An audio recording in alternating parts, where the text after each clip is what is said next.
Happy zone Ayancheri നമ്മുടെ ഇൻസ്റ്റിറ്റ്യൂഷന്റെ പേരാണ്. ഇന്ന് നടക്കുന്ന പ്രോഗ്രാമിന്റെ ടോപ്പിക് ക്ലാസ് റൂം മാനേജ്മെന്റ് ആണ്. ജെൻസിന് വേണ്ടി വേറെ ഒരു വർക്ക്ഷോപ്പ് നേരത്തെ കഴിഞ്ഞ ആഴ്ചയിൽ നടത്തിയിട്ടുണ്ടായിരുന്നു. ഇന്ന് നമ്മള് ലേഡീസിന് വേണ്ടിയാണ് ഈ സെഷൻ നടത്തുന്നത്. ഇതിലെ പാർട്ടിസിപ്പൻസ് ഒക്കെ ലേഡീസ് ആണ്. ഈ ക്ലാസ്സിൽ നമ്മൾ ചർച്ച ചെയ്യുന്ന വിഷയം ഞാനിപ്പോ സൂചിപ്പിച്ചതുപോലെ ഒരു ക്ലാസ് റൂമിൽ എങ്ങനെയൊക്കെ അതിനെ നിയന്ത്രിക്കുകയും ഉപയോഗപ്പെടുത്തുകയും ഫലപ്പെടുത്തുകയും ചെയ്യാമെന്നത്. ഒരു വലിയ ലോകം സൃഷ്ടിക്കാൻ വേണ്ടി നമ്മെ സഹായിക്കുന്നതാണ് വിദ്യാഭ്യാസ സംവിധാനം. വിദ്യാഭ്യാസ സംവിധാനത്തിലെ പ്രധാനപ്പെട്ട ഒരു കളരിക്കളമാണ് ക്ലാസ് റൂം. ആ ക്ലാസ് റൂം മാനേജിങ് ടെക്നിക്ക് കൃത്യമായി ഉപയോഗിക്കപ്പെട്ടിട്ടില്ലെങ്കിൽ വിപരീത ഫലവും ചെയ്യാൻ സാധ്യതയുണ്ട്. കൃത്യമായി ഉപയോഗിക്കപ്പെടുന്ന സമയത്ത് ഒരു നല്ല നാളെയുടെ സൃഷ്ടിപ്പ് കൂടിയാണ് അവിടെ നടക്കാൻ പോകുന്നത്.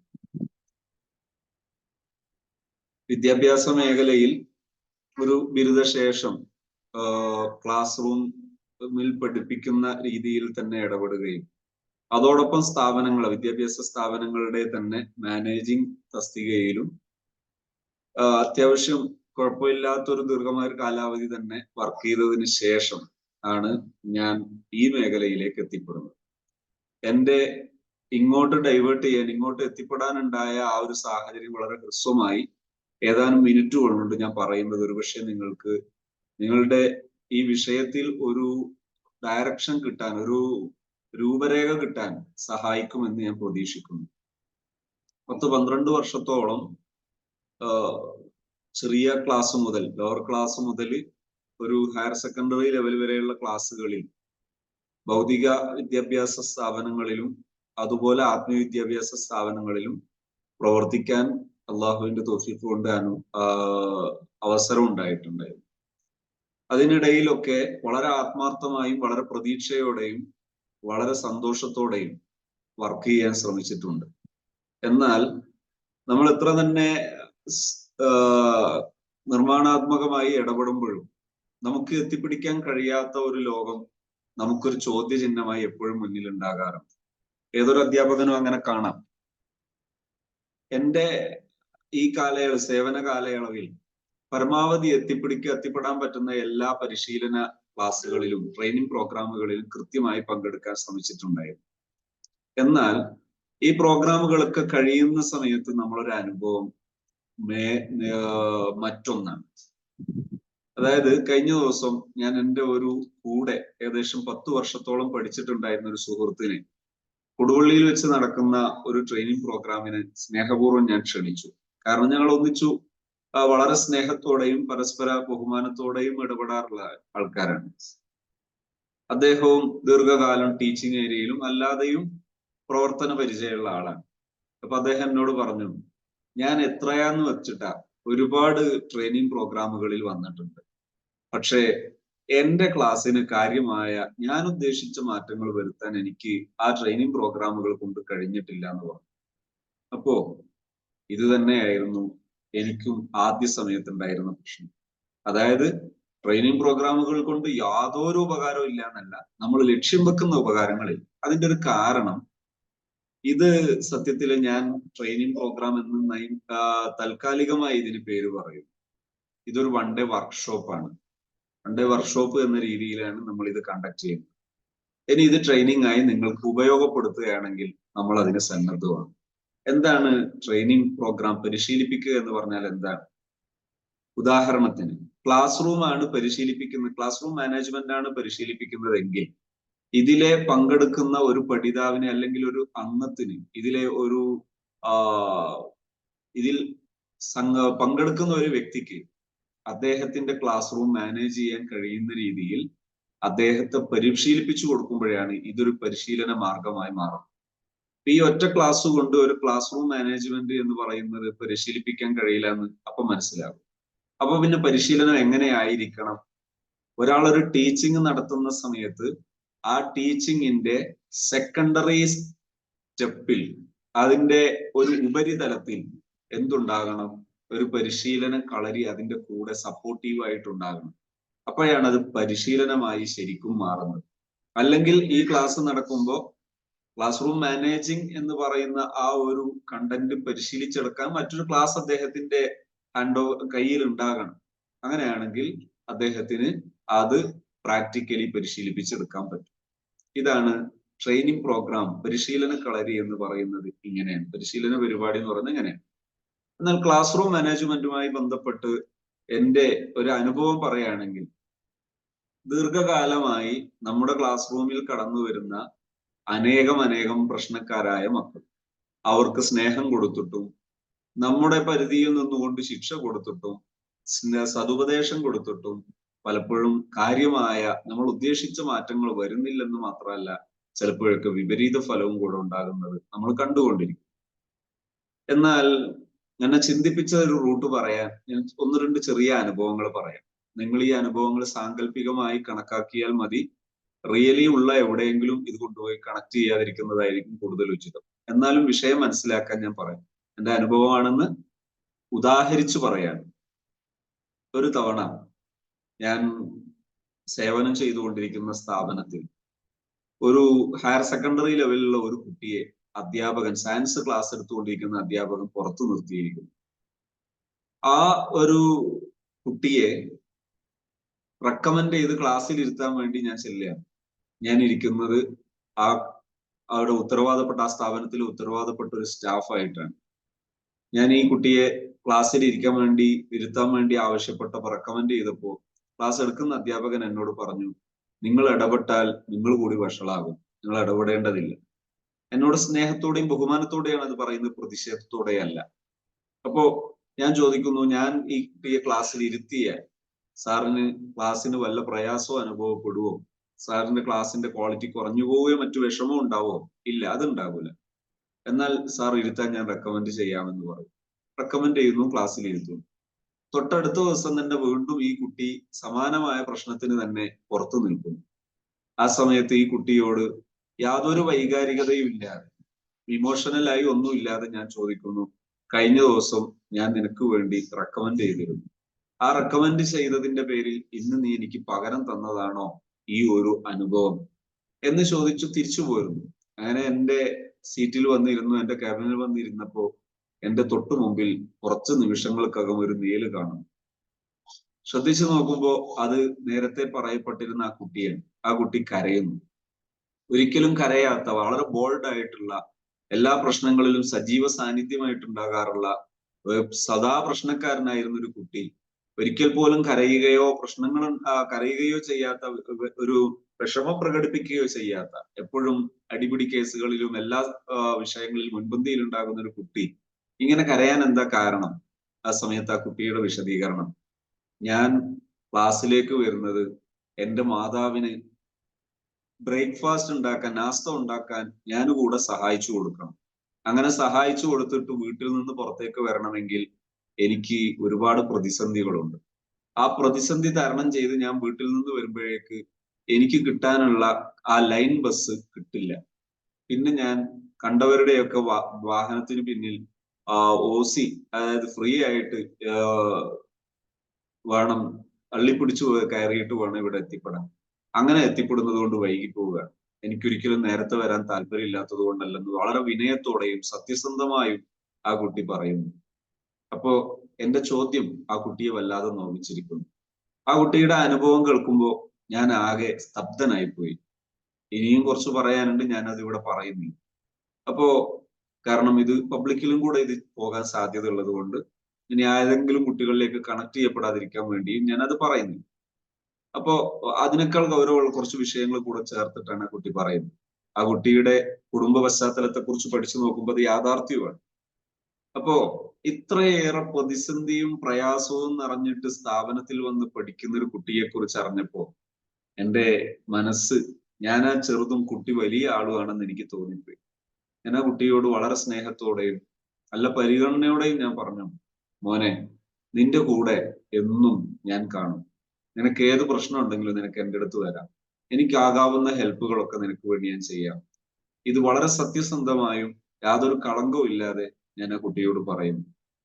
അവിടുന്ന് അങ്ങോട്ടുള്ള ദിവസങ്ങളിൽ പലപ്പോഴും ഏത് വലിയ പ്രശ്നങ്ങൾ ഉണ്ടായാലും ഈ കുട്ടിയെ അതിൽ കാണാൻ കഴിയില്ല.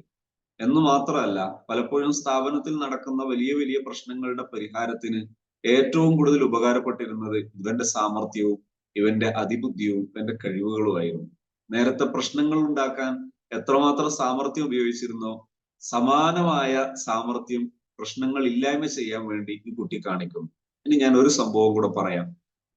ചെറിയൊരു ക്ലാസ്, ഇപ്പൊ ഞാൻ പറഞ്ഞത് ഒരു ഹയർ സെക്കൻഡറിയിലെ പോലെ ഒരു 5ാം ക്ലാസ്. ഒരു ദിവസം രാവിലെ തന്നെ ക്ലാസ്സിൽ പോയിരുന്ന ക്ലാസ് ടീച്ചർ കരഞ്ഞുകൊണ്ട് നമ്മുടെ ക്യാബിനിലേക്ക് വരുന്നു. ക്യാബിനിലേക്ക് എന്ന് പറഞ്ഞാൽ ഇസ്ലാമിക് ഡിപ്പാർട്ട്മെന്റ് കൈകാര്യം ചെയ്യുന്ന ക്യാബിനിലേക്ക് വരുന്നു. ഏകദേശം 2000-ഓളം കുട്ടികൾ പഠിക്കുന്ന ഒരു സ്ഥാപനം എന്ന് സങ്കല്പിക്കുക. ആ സ്കൂളിൽ 5ാം ക്ലാസ് തന്നെ ഒരു 10-15 ക്ലാസ്സുകൾ കാണും.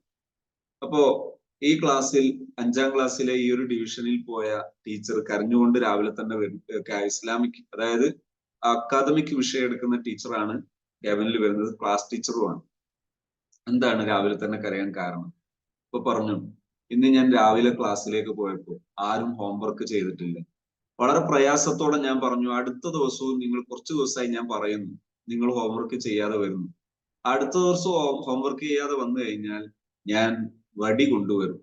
ആ വടി കൊണ്ടുവരുന്ന ഒരു ഷോപ്പിന്റെ, അതായത് സ്കൂൾ സ്റ്റേഷനറി കിട്ടുന്ന സ്കൂളിനടുത്തുള്ള ടൗണിലെ ഒരു അറിയപ്പെട്ട സ്റ്റേഷനറി കട പറഞ്ഞിട്ട് ആ കടയിൽ നിന്ന് ഞാൻ ചൂരൽ കൊണ്ടുവരും എന്ന് പറഞ്ഞപ്പോ ഈ കുട്ടി തിരിച്ചു ചോദിച്ചു, 5 രൂപ കൊടുത്താൽ എനിക്കും കിട്ടൂലേ ചൂരല്?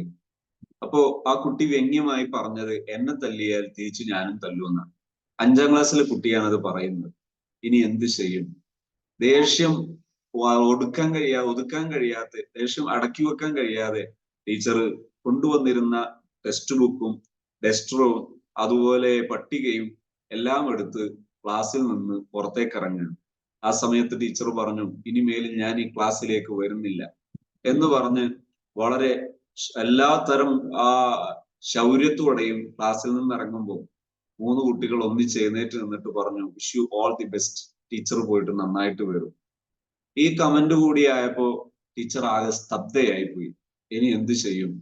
പ്രധാന അധ്യാപകന്റെ മുമ്പിൽ ചെന്നാൽ സ്വാഭാവികമായും പ്രധാന അധ്യാപകൻ ചോദിക്കും, നിങ്ങൾ എവിടെ നിന്നാണ് അധ്യാപക പരിശീലന കോഴ്സ് പൂർത്തീകരിച്ചത്, B.Ed ചെയ്തത് എവിടെ നിന്നാണെന്ന് ചോദിക്കും. സ്വാഭാവികമായി ഈ ചോദ്യം താങ്ങാൻ കഴിയാത്തതാണ്. അതുകൊണ്ട് തന്നെ ഇനി എന്ത്, ഈ ഉത്തരം മുട്ടിയ ചോദ്യവുമായിട്ടായിരുന്നു അവർ വരുന്നത്. അങ്ങനെ അവരെ കൈകാര്യം ചെയ്യുന്ന പ്രധാന അധ്യാപകൻ എന്നോട് പറയുന്നു, നിങ്ങളൊന്ന് വരണം. എനിക്ക് അവിടെ ചുമതല ആ സമയത്ത് ഇല്ലായിരുന്നു, പക്ഷെ എനിക്ക് പലപ്പോഴും ഞാൻ ക്ലാസ് എടുക്കാറുണ്ട്. ആ ഒരു സമയത്ത് എന്നോട് പറയുന്നു, നിങ്ങൾ വരണം. എന്തിനാണ്? ഈ വിഷയം പറഞ്ഞു. എനിക്കതിനെ കുറിച്ച് യാതൊന്നും അറിയില്ല, മുൻപരിചയം കാര്യമാത്രമേ ഒന്നുമില്ല. ആ സമയത്ത് ഇങ്ങനെ ഒരു വിഷയം പറയുമ്പോൾ എനിക്ക് ഒരു കാര്യം മാത്രം എന്റെ മുമ്പിൽ, എന്തും പരിശീലിക്കാനും പഠിക്കാനും അന്വേഷിക്കാനുള്ള ഒരു മനസ്സ് മാത്രം എന്റെ കയ്യിലുണ്ട്. എന്നാൽ ശ്രമിച്ചു നോക്കാമെന്ന മനസ്സോടെ ഞാൻ ആ ക്ലാസ്സിലേക്ക് പോകാൻ തീരുമാനിച്ചു. 2 ആഴ്ച ഞാൻ ടാർജറ്റ് തയ്യാറാക്കി. ആ 2 ആഴ്ചയും ഞാൻ ആ ക്ലാസ്സിലേക്ക് പോകുന്നു. തുടർച്ചയായി എല്ലാ ദിവസവും ഒരു പീരീഡ് എങ്കിലും ഞാൻ ആ ക്ലാസ്സിൽ പോകും. ആ പീരീഡ് ക്ലാസ്സിൽ പോവുകയും കുട്ടികളോട് സംസാരിക്കുകയും ചെയ്യും. ഏകദേശം ഒരാഴ്ച കഴിയുമ്പോഴേക്ക് എന്റെ ടാസ്ക് പൂർത്തിയാകുന്നതിന്റെ മുമ്പ് തന്നെ ക്ലാസ്സിലെ പ്രശ്നങ്ങൾ അവസാനിക്കുന്നു. ക്ലാസ്സിലെ ടീച്ചർക്ക് തന്നെ അവിടെ പോകാൻ പറ്റുന്നു. അതോടെ പ്രശ്നങ്ങൾ അവസാനിക്കുന്നു. പക്ഷെ എനിക്കറിയില്ല എന്താണ് ആ കുട്ടികളിൽ മാറ്റം വരുത്തിയത്. എന്ത് മാറ്റം വരുത്തിയാലാണ്, എന്ത് ചെയ്താലാണ് ഈ കുട്ടികളിൽ ഇങ്ങനെ ഒരു മാറ്റം വരുത്താൻ കഴിയുക എന്ന് ചോദിച്ചാൽ എനിക്ക് പറയാനും അറിയില്ല. സത്യസന്ധമായിട്ട് പറയുകയാണെങ്കിൽ എനിക്കറിയില്ല എന്നുള്ളതാണ് അവിടുത്തെ വസ്തുത. ഇത് എന്റെ ഈ ജൈത്രയാത്രയിൽ പലപ്പോഴായി ഞാൻ കാണുന്ന ഒരു സത്യമാണ്. അതായത് പലപ്പോഴും ട്രെയിനിങ് പരിശീലനം ക്ലാസ്സുകളിൽ നമുക്ക് കിട്ടാത്ത, അതേസമയത്ത് ചിലപ്പോഴൊക്കെ നമ്മളിലൂടെ നടക്കുന്ന, ഇതിന് കൃത്യമായി ഒരു ഫോർമാറ്റ് പറഞ്ഞു കൊടുക്കാൻ കഴിയാത്ത ഒരുതരം പരിഹാരങ്ങൾ. ഈ പരിഹാരങ്ങൾ എന്ത് ചെയ്യും? എല്ലാവർക്കും ഇത് ആവശ്യമുണ്ട്. പക്ഷെ അത് നമ്മുടെ എന്തോ ഒരു എന്താ പറയേണ്ടതെന്ന് എനിക്കറിയില്ല. അങ്ങനെ ഒരു സംഭവമായിട്ട് ഇങ്ങനെ കിടക്കുന്നു. അങ്ങനെ ഏകദേശം 10-12 വർഷം ഈ ജൈത്രയാത്രക്കിടയിൽ ഒരു പ്രീ സ്കൂൾ കരിക്കുലം നടപ്പിലാക്കാൻ വേണ്ടി 10 സ്ഥാപനങ്ങളെയും കോർഡിനേറ്റ് ചെയ്തുകൊണ്ട് നടപ്പിലാക്കാൻ എനിക്കൊരു അവസരമുണ്ട്. അതേക്കുറിച്ച് പഠിക്കുന്നതിനിടയിലാണ് ഇതിന് പറ്റുന്ന ഒരു പ്രായോഗിക പരിഹാരം ഞാൻ ശ്രദ്ധിക്കുന്നത്.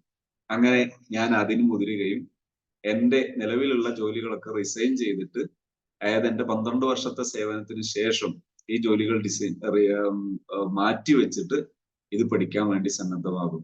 അങ്ങനെ വ്യത്യസ്തമായ കോഴ്സുകളിലൂടെ കരിക്കുലം ട്രെയിനിങ്, അതുമായി ബന്ധപ്പെട്ട അത് ലേണിംഗ് ഡിസബിലിറ്റി തുടങ്ങിയ വിഷയങ്ങളുമായി ബന്ധപ്പെട്ട പരിശീലന കളരികൾ നിരന്തരം വ്യത്യസ്തമായ തലങ്ങളിൽ നിന്ന് പഠിക്കാൻ തയ്യാറാകും.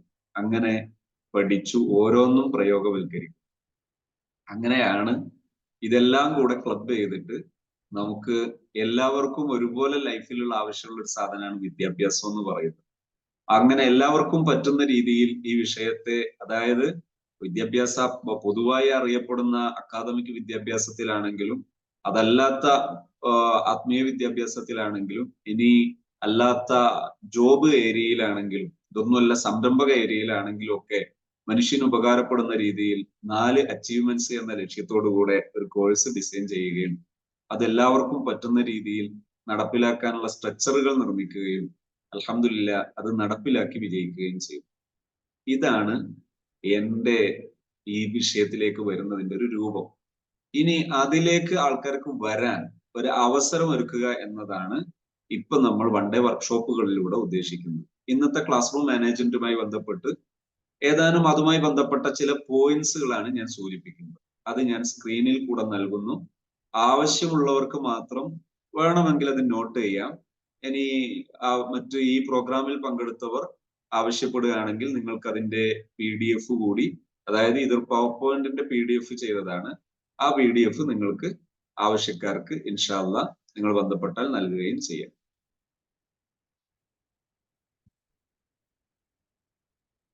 ഈ ക്ലാസ് നടന്നുകൊണ്ടിരിക്കുമ്പോൾ നിങ്ങൾക്ക് ചോദ്യം വല്ലതും ചോദിക്കാനുണ്ടെങ്കിൽ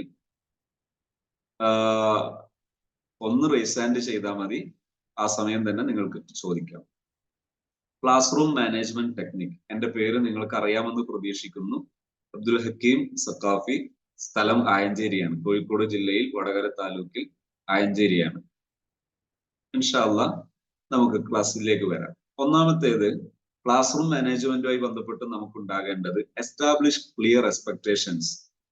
നമുക്ക് എപ്പോഴും നാം എന്താണ് ചെയ്യാൻ പോകുന്നത്, ഈ ഒരു ഇയർ കൊണ്ട് നാം നമ്മുടെ ക്ലാസ് റൂമിൽ എന്തൊക്കെ നേട്ടങ്ങളാണ്, എന്തൊക്കെ മാറ്റങ്ങളാണ് വരുത്താൻ പോകുന്നത് എന്ന് വാർഷികാടിസ്ഥാനത്തിൽ തീരുമാനിക്കുക എന്നതാണ് ക്ലാസ് റൂം മാനേജ്മെന്റുമായി ബന്ധപ്പെട്ട് ഒന്നാമത് നമുക്ക് ഉണ്ടാകേണ്ടത്. Set clear and consistent expectations for behavior and academic performance from the beginning of school year.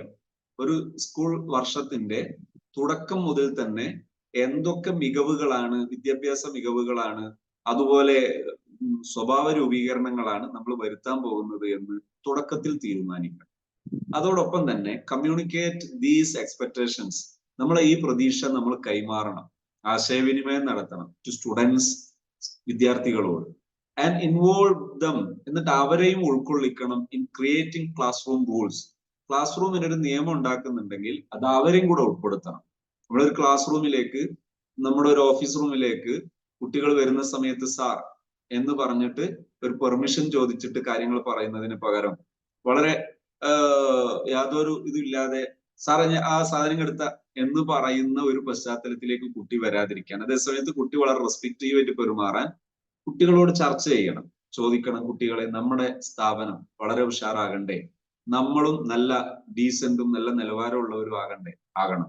അതാകാൻ നമ്മൾ എന്തൊക്കെയാ വേണ്ടതെന്ന് അറിയോ? ഇതാ ഇങ്ങനെ ചെയ്യാം. ഒരു ക്ലാസ്സിൽ നിന്ന് കുട്ടിക്ക് അത്യാവശ്യമായി പുറത്തു പോകണം. പുറത്തു പോകുന്ന സമയത്ത് എഴുന്നേറ്റ് ഒറ്റ ഓട്ടം. അങ്ങനെ പോയാൽ ക്ലാസ്സിന് നിലവാരം ഉണ്ടാകുമോ? അതേ സമയത്ത് ഒരു ക്ലാസ്സിൽ നിന്ന് പുറത്തു പോകണം, ഉച്ചത്തിൽ ബഹളത്തിൽ ഒരു സംഗതി, അതായത് ഞാൻ മൂത്രമൊഴിക്കാൻ പോട്ടെ എന്ന് ഒന്നാമത്തെ തവണ തന്നെ വിളിച്ചു ചോദിക്കുന്നതിന് പകരം ഒരു ചെറിയ ആക്ഷൻ പഠിപ്പിക്കുക. ഇന്ന ആക്ഷൻ കാണിച്ച ഒന്ന് വിരലുയർത്തുകയോ, ഒരു പെർമിഷൻ ചോദിക്കുന്ന വളരെ ബഹുമാന്യമായ ഒരു രീതി. അങ്ങനെ ചെയ്താൽ ആ അധ്യാപകൻ അത് ശ്രദ്ധിക്കുന്നു, അവർക്ക് ആവശ്യമായത് എന്താണെന്ന് മനസ്സിലാക്കുന്നു, അവർക്ക് അതിന്റെ നിർദ്ദേശം കൊടുക്കുന്നു, അനുമതി കൊടുക്കുന്നു. ഈ ഒരു ശൈലി നേരത്തെ ചർച്ച ചെയ്തിട്ട് ഇങ്ങനെയും ചെയ്യാം, ഇങ്ങനെയും ചെയ്യാം, ഏതാണ് നല്ലത്, ഏതാണ് നിലവാരമുള്ളത്, ഏതാണ് നിലവാരമില്ലാത്തത്, നമ്മൾ ഏതാണ് നടപ്പിലാക്കാൻ പോകുന്നത്. അപ്പൊ റൂൾ നിർമ്മിക്കുന്നത് നമ്മൾ ഏകപക്ഷീയമായിട്ടല്ല, കുട്ടികളും നമ്മളും ഒന്നിച്ചിട്ടാണ്. നമ്മൾ എക്സ്പെക്ടേഷൻ അനുസരിച്ചുള്ള റൂൾസ് നിർമ്മിക്കുന്നു കുട്ടികളുടെയും കൂടെ ഇൻവോൾവിങ്ങോട് കൂടെ അവരുടെയും കൂടി ഇടപെടലോടുകൂടി ആൻഡ് ഗൈഡ് ലൈൻസ് അവരുടെയും മാർഗനിർദ്ദേശമൊക്കെ നമുക്ക് സ്വീകരിക്കും. മേക്ക് ഷുവർ സ്റ്റുഡൻസ് അണ്ടർസ്റ്റാൻഡ്, കുട്ടികൾ മനസ്സിലാക്കിയിട്ടുണ്ട് എന്ന് ഉറപ്പുവരുത്തണം. For not meeting these expectations, ഈ സംഗതികൾ കുട്ടികൾ നമ്മൾ ഉദ്ദേശിക്കുന്ന ആ ഒരു പ്രതീക്ഷ കുട്ടികൾ കൃത്യമായി ഉൾക്കൊണ്ടിട്ടുണ്ട് എന്നുള്ളത് നാം ഉറപ്പുവരുത്തും. എന്നാൽ വളരെ ഭംഗിയായിട്ട് മുന്നോട്ട് കൊണ്ടുപോകാൻ കഴിയും. ഒന്നാമതുണ്ടാകേണ്ടത് ഈ നമ്മുടെ പ്രതീക്ഷയാണ്. മൊത്തത്തിൽ ഒരു വർഷം നാം എങ്ങനെ കൈകാര്യം ചെയ്യാൻ പോകുന്നു എന്നതിനെ കുറിച്ച് കൃത്യമായൊരു ധാരണ നമ്മുടെ കയ്യിലുണ്ടാകും. രണ്ടാമതുണ്ടാകേണ്ടത് പോസിറ്റീവ് റീഇൻഫോഴ്സ്മെന്റ്. ചിലപ്പോഴൊക്കെ ക്ലാസ്സുകളിൽ പോസിറ്റീവ് സ്ട്രോക്ക് എന്ന് പറയാറുള്ളത് പോസിറ്റീവ് സൈക്കോളജിയിൽ ഈ സാധനത്താണ്, പോസിറ്റീവ് റീഇൻഫോഴ്സ്മെന്റ്. എന്താണത്? Use positive reinforcement strategies to acknowledge and reward students good behaviour. ഒരു കുട്ടിയെ ഒരു തെറ്റ് തിരുത്തുന്നതിന് പകരം ഒരു കുട്ടിയിലെ ഒരു നന്മ കാണുക, ആ നന്മയെ അംഗീകരിക്കുക, അതിന് സമ്മാനം കൊടുക്കുക, അതിന് പ്രശംസ കൊടുക്കുക. ഇതാണ് പോസിറ്റീവ് റീഇൻഫോഴ്സ്മെന്റ് എന്ന് പറയുന്നത്. ഒരു കുട്ടിയെ ഒരു തിന്മ തിരുത്താൻ ഒരു അധ്യാപകൻ അർഹത വേണമെങ്കിൽ 3 തവണയെങ്കിലും ആ കുട്ടിയെ അഭിനന്ദിച്ചതിന് ശേഷമല്ലാതെ ഒരു തെറ്റ് തിരുത്തുക എന്നത് എപ്പോഴും ഡാമേജബിൾ ആയിട്ട് ഡാമേജിങ്ങുള്ള പരുക്കുകൾക്ക് സാധ്യതയുള്ള ഒരു ഒരു ആക്ഷനാണ്. അതുകൊണ്ട് തന്നെ എപ്പോഴും ഒരു തെറ്റ് തിരുത്തുന്നതിന് മുമ്പ് ഒരു 3 തവണയെങ്കിലും പ്രശംസിക്കാൻ ഒരു അധ്യാപകന് കഴിയണം. ഒരു ക്ലാസ് റൂം മാനേജ് ചെയ്യാൻ വേണ്ടി കഴിയണമെങ്കിൽ ആദ്യം ശ്രദ്ധിക്കേണ്ട ഒരു ഭാഗമാണ്, നാം നമ്മുടെ ക്ലാസ് റൂമിലേക്ക് ചെന്ന് കഴിഞ്ഞിട്ട് ആദ്യത്തെ 10 മിനിറ്റ് കഴിയുമ്പോഴേക്ക് 30 കുട്ടികൾ ഉണ്ടെങ്കിൽ 30 കുട്ടികൾക്കും അവിടെ ഇൻഡിവിജ്വലായി ഫീൽ ചെയ്യണം. എന്നെ എൻ്റെ അധ്യാപകൻ കണ്ടിട്ടുണ്ട്, എന്നെ എൻ്റെ അധ്യാപിക കണ്ടിട്ടുണ്ട്, എന്നെ അംഗീകരിച്ചിട്ടുണ്ട് എന്ന് തോന്നണം എല്ലാവരോടും. ഇപ്പൊ ചിലരൊക്കെ ഇതിനു വേണ്ടി നമ്മൾ ഉപയോഗിക്കുന്ന ടൂൾസ് ഉണ്ട്. ഇപ്പോ ഇസ്ലാമിക് ക്ലാസ് റൂമുകളൊക്കെ ആണെങ്കിൽ അസ്സലാമു അലൈക്കും പറയും. ഈ അസ്സലാമു അലൈക്കും എന്ന് പറയുന്നത് നാവ് കൊണ്ട് പറയുന്നതിന് പകരം മനസ്സുകൊണ്ട് പറയാം. നാവിനെ കൊണ്ട് സെക്കൻഡറി ആയിട്ട് വന്നോട്ടെ, മനസ്സുകൊണ്ട് സന്തോഷത്തോടെ എല്ലാ കുട്ടികളോടും അസ്സലാമു അലൈക്കും പറയാം. പകരം കുട്ടികളൊക്കെ ഹോംവർക്ക് ചെയ്തിട്ടുണ്ടാവോ, പഠിച്ചു വന്നിട്ടുണ്ടാവോ, ഇങ്ങനെ കുറെ മനസ്സ് നിറയെ കുറെ തോട്ട്സുമായി കുറെ ഭാരങ്ങളുമായിട്ട് ചെന്നിട്ട് സലാം പറയൽ എവിടെ എത്തിയിട്ടില്ല, അത് നാവുകൊണ്ട് ഇങ്ങനെ ഒരു ഭാഗത്തൂടെ കഴിഞ്ഞു പോയി. അങ്ങനെ ആകരുത്. മനസ്സറിഞ്ഞ് അവരോട് അവരംഗീകരിക്കുന്നു എന്ന് തോന്നുന്ന രീതിയിൽ സലാം പറയുകയും. ചിലരൊക്കെ ക്ലാസ്സിലേക്ക് ചെയ്യുമ്പോൾ ഹവാറിയു പഠിപ്പിക്കുന്നത് എന്തിനാണ്? ഒരു നല്ല കണക്ഷൻ ഉണ്ടാകാനാണ്. ഹവാറിയുവിന് അയാൾ പറയുന്ന ഹവാറിയു കേട്ടു നോക്കിയാൽ അങ്ങനെ ഒരു മൈൻഡ് അവിടെ അങ്ങനെ ഒരു മീനിങ് ഫീൽ ചെയ്യൂല. അങ്ങനെ ആകരുത്. നമ്മൾ വളരെ സന്തോഷത്തോടെ ഒരു കുട്ടിയെ അഭിമുഖീകരിക്കാൻ നമുക്ക് പറ്റുന്നില്ലെങ്കിൽ നാം നമ്മെ തിരുത്തണം. അപ്പോ പോസിറ്റീവ് റീഇൻഫോഴ്സ്മെന്റ്. അതുപോലെ മറ്റൊന്നാണ് എഫേർട്ട്. കുട്ടികളുടെ അധ്വാനത്തെ അംഗീകരിക്കണം. And achievements. കുട്ടികൾക്ക് എന്ത് നേട്ടം ഉണ്ടായാലും അതിനെ അംഗീകരിക്കണം. ഒരു കുട്ടി കണക്ക് ചെയ്യാൻ 3 സ്റ്റെപ്പുള്ള ഒരു കണക്കാണ്. അതിലെ 1ാമത്തെ സ്റ്റെപ്പ് ശരിയായി, 2ാമത്തെ 3ാമത്തെ സ്റ്റെപ്പ് ഫെയിലിയറായി. ആ 1ാമത്തെ ശരിയായ സ്റ്റെപ്പിനെ അംഗീകരിക്കാൻ ആ അധ്യാപകന് പറ്റണം. എങ്കിൽ 2ാമത്തെയും 3ാമത്തെയും തിരുത്താൻ വളരെ എളുപ്പമായിരിക്കും. ആ ശരിയായ ഒന്നുകൂടി, സാറേ ഈ 1 ശരിയായിട്ടുണ്ടല്ലോ, എപ്പോഴാണ് ബാക്കിയുള്ള 2 തെറ്റിച്ചിട്ടാ 1 വരുന്നത്, ഇത് പറയുന്നതിന് പകരം ഈ എത്ര ചെറിയ അച്ചീവ്മെന്റ്സ് ആണെങ്കിലും ആ അച്ചീവ്മെന്റ്സിനെ അംഗീകരിക്കണം. ഒരു കുട്ടി അല്പം വൈകി ക്ലാസ്സിലേക്ക് വരുന്നുണ്ടെങ്കിലും ആ കുട്ടി വന്നതിനെ അംഗീകരിക്കണം ആദ്യം. വൈകിയാൽ ഒരു കുട്ടിക്കും വരാൻ ഇഷ്ടം ഉണ്ടാവില്ല. പക്ഷെ ആ വൈകി വരുന്ന സമയത്ത് വന്നതിനെ അംഗീകരിച്ചാൽ, വൈകിയതിനെ അല്ല വന്നതിനെ അംഗീകരിക്കും. വന്നതിനെ അംഗീകരിച്ചാൽ അടുത്ത തവണ വൈകിയത് തിരുത്താൻ ആ അധ്യാപകന് വളരെ എളുപ്പമായിരിക്കും. അതുകൊണ്ട് തന്നെ ഏത് ചെറിയ അച്ചീവ്മെന്റ്സ് ആണെങ്കിലും അതിനെ അംഗീകരിക്കുക. Acknowledge and reward students good behaviour, effort, achievements, ഇതെല്ലാം അംഗീകരിക്കുകയാണ് ചെയ്യേണ്ടത്. This can include verbal praise. വാചികമാകാം, കൺഗ്രാജുലേഷൻ, ഇങ്ങനെയാകാം, വാചികമാകാം. അതുപോലെ എന്താകാം, അല്ലാത്തതാകാം, വേർബൽ ആകാം, പിന്നെ സർട്ടിഫിക്കറ്റ്സ് ആകാം. ഒരു കുട്ടികൾക്ക് എപ്പോഴും നമുക്ക് ചെയ്യാവുന്ന ഒരു സംഭവമാണ്, ഒരു വർഷം പൂർത്തിയാകുന്നതിനിടയിൽ 3, 4, 5 ഒക്കെ ഷോർട്ട് കോഴ്സുകൾ പോലെ ഡിസൈൻ ചെയ്യുക. നമ്മൾ പഠിപ്പിക്കുന്ന ചാപ്റ്ററുകളെ ചെറിയ ചെറിയ കോഴ്സുകൾ പോലെ ഡിസൈൻ ചെയ്യുക. എന്നിട്ട് അതിനാവശ്യമായ വർക്കുകളും കാര്യങ്ങളും ഒക്കെ അവരോട് ചർച്ച ചെയ്ത് തീരുമാനിക്കുക. അത് പൂർത്തിയാകുമ്പോൾ ഒരു ചെറിയ സർട്ടിഫിക്കറ്റ്, അധികം എക്സ്പെൻസീവ് ഒന്നും അല്ലാത്ത ഒരു A4 ഒരു സർട്ടിഫിക്കറ്റ് എന്നൊക്കെ പറഞ്ഞാൽ ചെറിയ തുകയാകുള്ളൂ.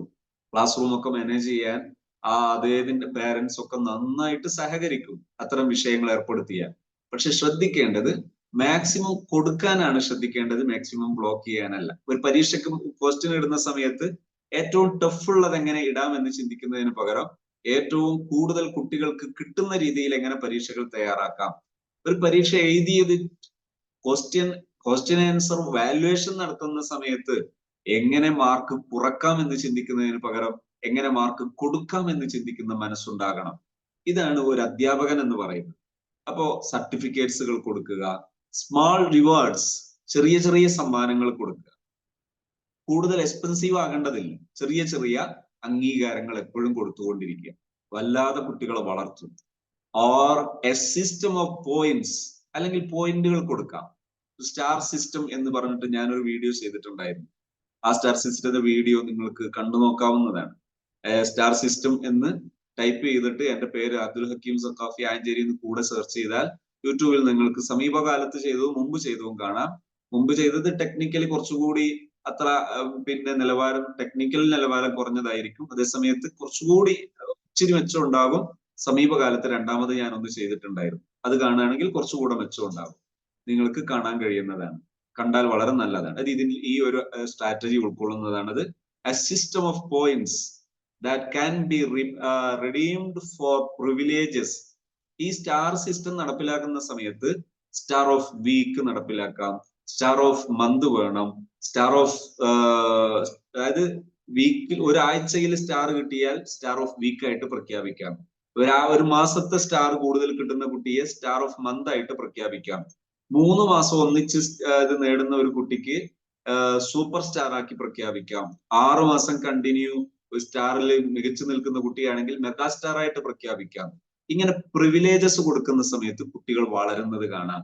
ഈ വളരുന്ന സമയത്ത് പലപ്പോഴും അധ്യാപകരെ അലട്ടുന്ന ഒരു പ്രശ്നമായിരിക്കും, ഇങ്ങനെ വളരുന്ന സമയത്ത് കുട്ടികൾ മിസ്ബിഹേവ് ചെയ്യുമോ എന്നുള്ളത്. ഒരിക്കലും മിസ്ബിഹേവ് ചെയ്യില്ല. അവരെ തിരുത്തേണ്ട വിഷയങ്ങളിൽ നിങ്ങൾക്ക് തിരുത്താൻ കഴിയും. പക്ഷെ അതിന് നിങ്ങൾ ഫേംനെസ് ആണ് പുലർത്തേണ്ടത്. കാർക്കശ്യം എന്ന് പറഞ്ഞാൽ ദേഷ്യം ഉണ്ടാകാൻ പാടില്ല. നിലപാടുകൾ പറയുന്ന സമയത്ത് കൃത്യമായ നിലപാടുകൾ പറയാം. നല്ലോണം പഠിക്കുന്ന കുട്ടിയാണെങ്കിൽ അവരെ തെറ്റ് തിരുത്തില്ല എന്നുള്ള മനോഭാവം ഉണ്ടാകാൻ പാടില്ല. തെറ്റുകൾ പറ്റുന്ന സമയത്ത് നിങ്ങൾ കൃത്യമായി സ്നേഹിക്കുന്ന കുട്ടിയാണെങ്കിൽ ആ കുട്ടിയോട് ഇത് തെറ്റാണ് എന്നും ഇത് ശരിയാണ് എന്നും പറയാൻ ഒട്ടും മടി ആവശ്യമില്ല. ആ കുട്ടിയെ അത് നോവിക്കുന്നതിന് പകരം കുട്ടിയെ എൻകറേജ് ചെയ്യാൻ പോകുന്നത്. പക്ഷെ ഒരു കുട്ടിയുടെ ഒരു തെറ്റ് തിരുത്താൻ ഒരു അധ്യാപകൻ അർഹത ഉണ്ടാകണമെങ്കിൽ, ഒരു മാതാവിനോ പിതാവിനോ അർഹത ഉണ്ടാകണമെങ്കിൽ 3 തവണയെങ്കിലും അഭിനന്ദിക്കാത്ത ഒരു മാതാവോ ഒരു പിതാവോ ഒരു കുട്ടിയുടെ തെറ്റ് തിരുത്താൻ ശ്രമിക്കുന്നത് ഡാമേജബിൾ കണ്ടന്റ് ആണ്.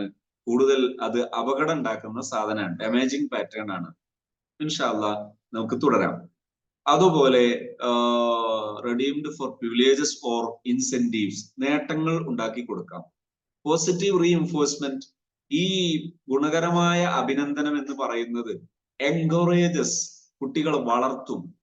പോസിറ്റീവ് ബിഹേവിയർ, നല്ല സ്വഭാവം വളർത്തും. And motivates students to meet expectations, നമ്മളുടെ ആ പ്രതീക്ഷ നേടിയെടുക്കാൻ, നമ്മൾ പ്രതീക്ഷിക്കാൽ ഈ വർഷം ഇത്ര നേട്ടം ഈ ക്ലാസ് കൊണ്ട് ഉണ്ടാകണമെന്ന് ചിന്തിക്കുന്നത് നേടിയെടുക്കാൻ കുട്ടികളെ സഹായിക്കാൻ സാധ്യത ഉള്ളതാണ് ഈ ഒരു സംഗതി.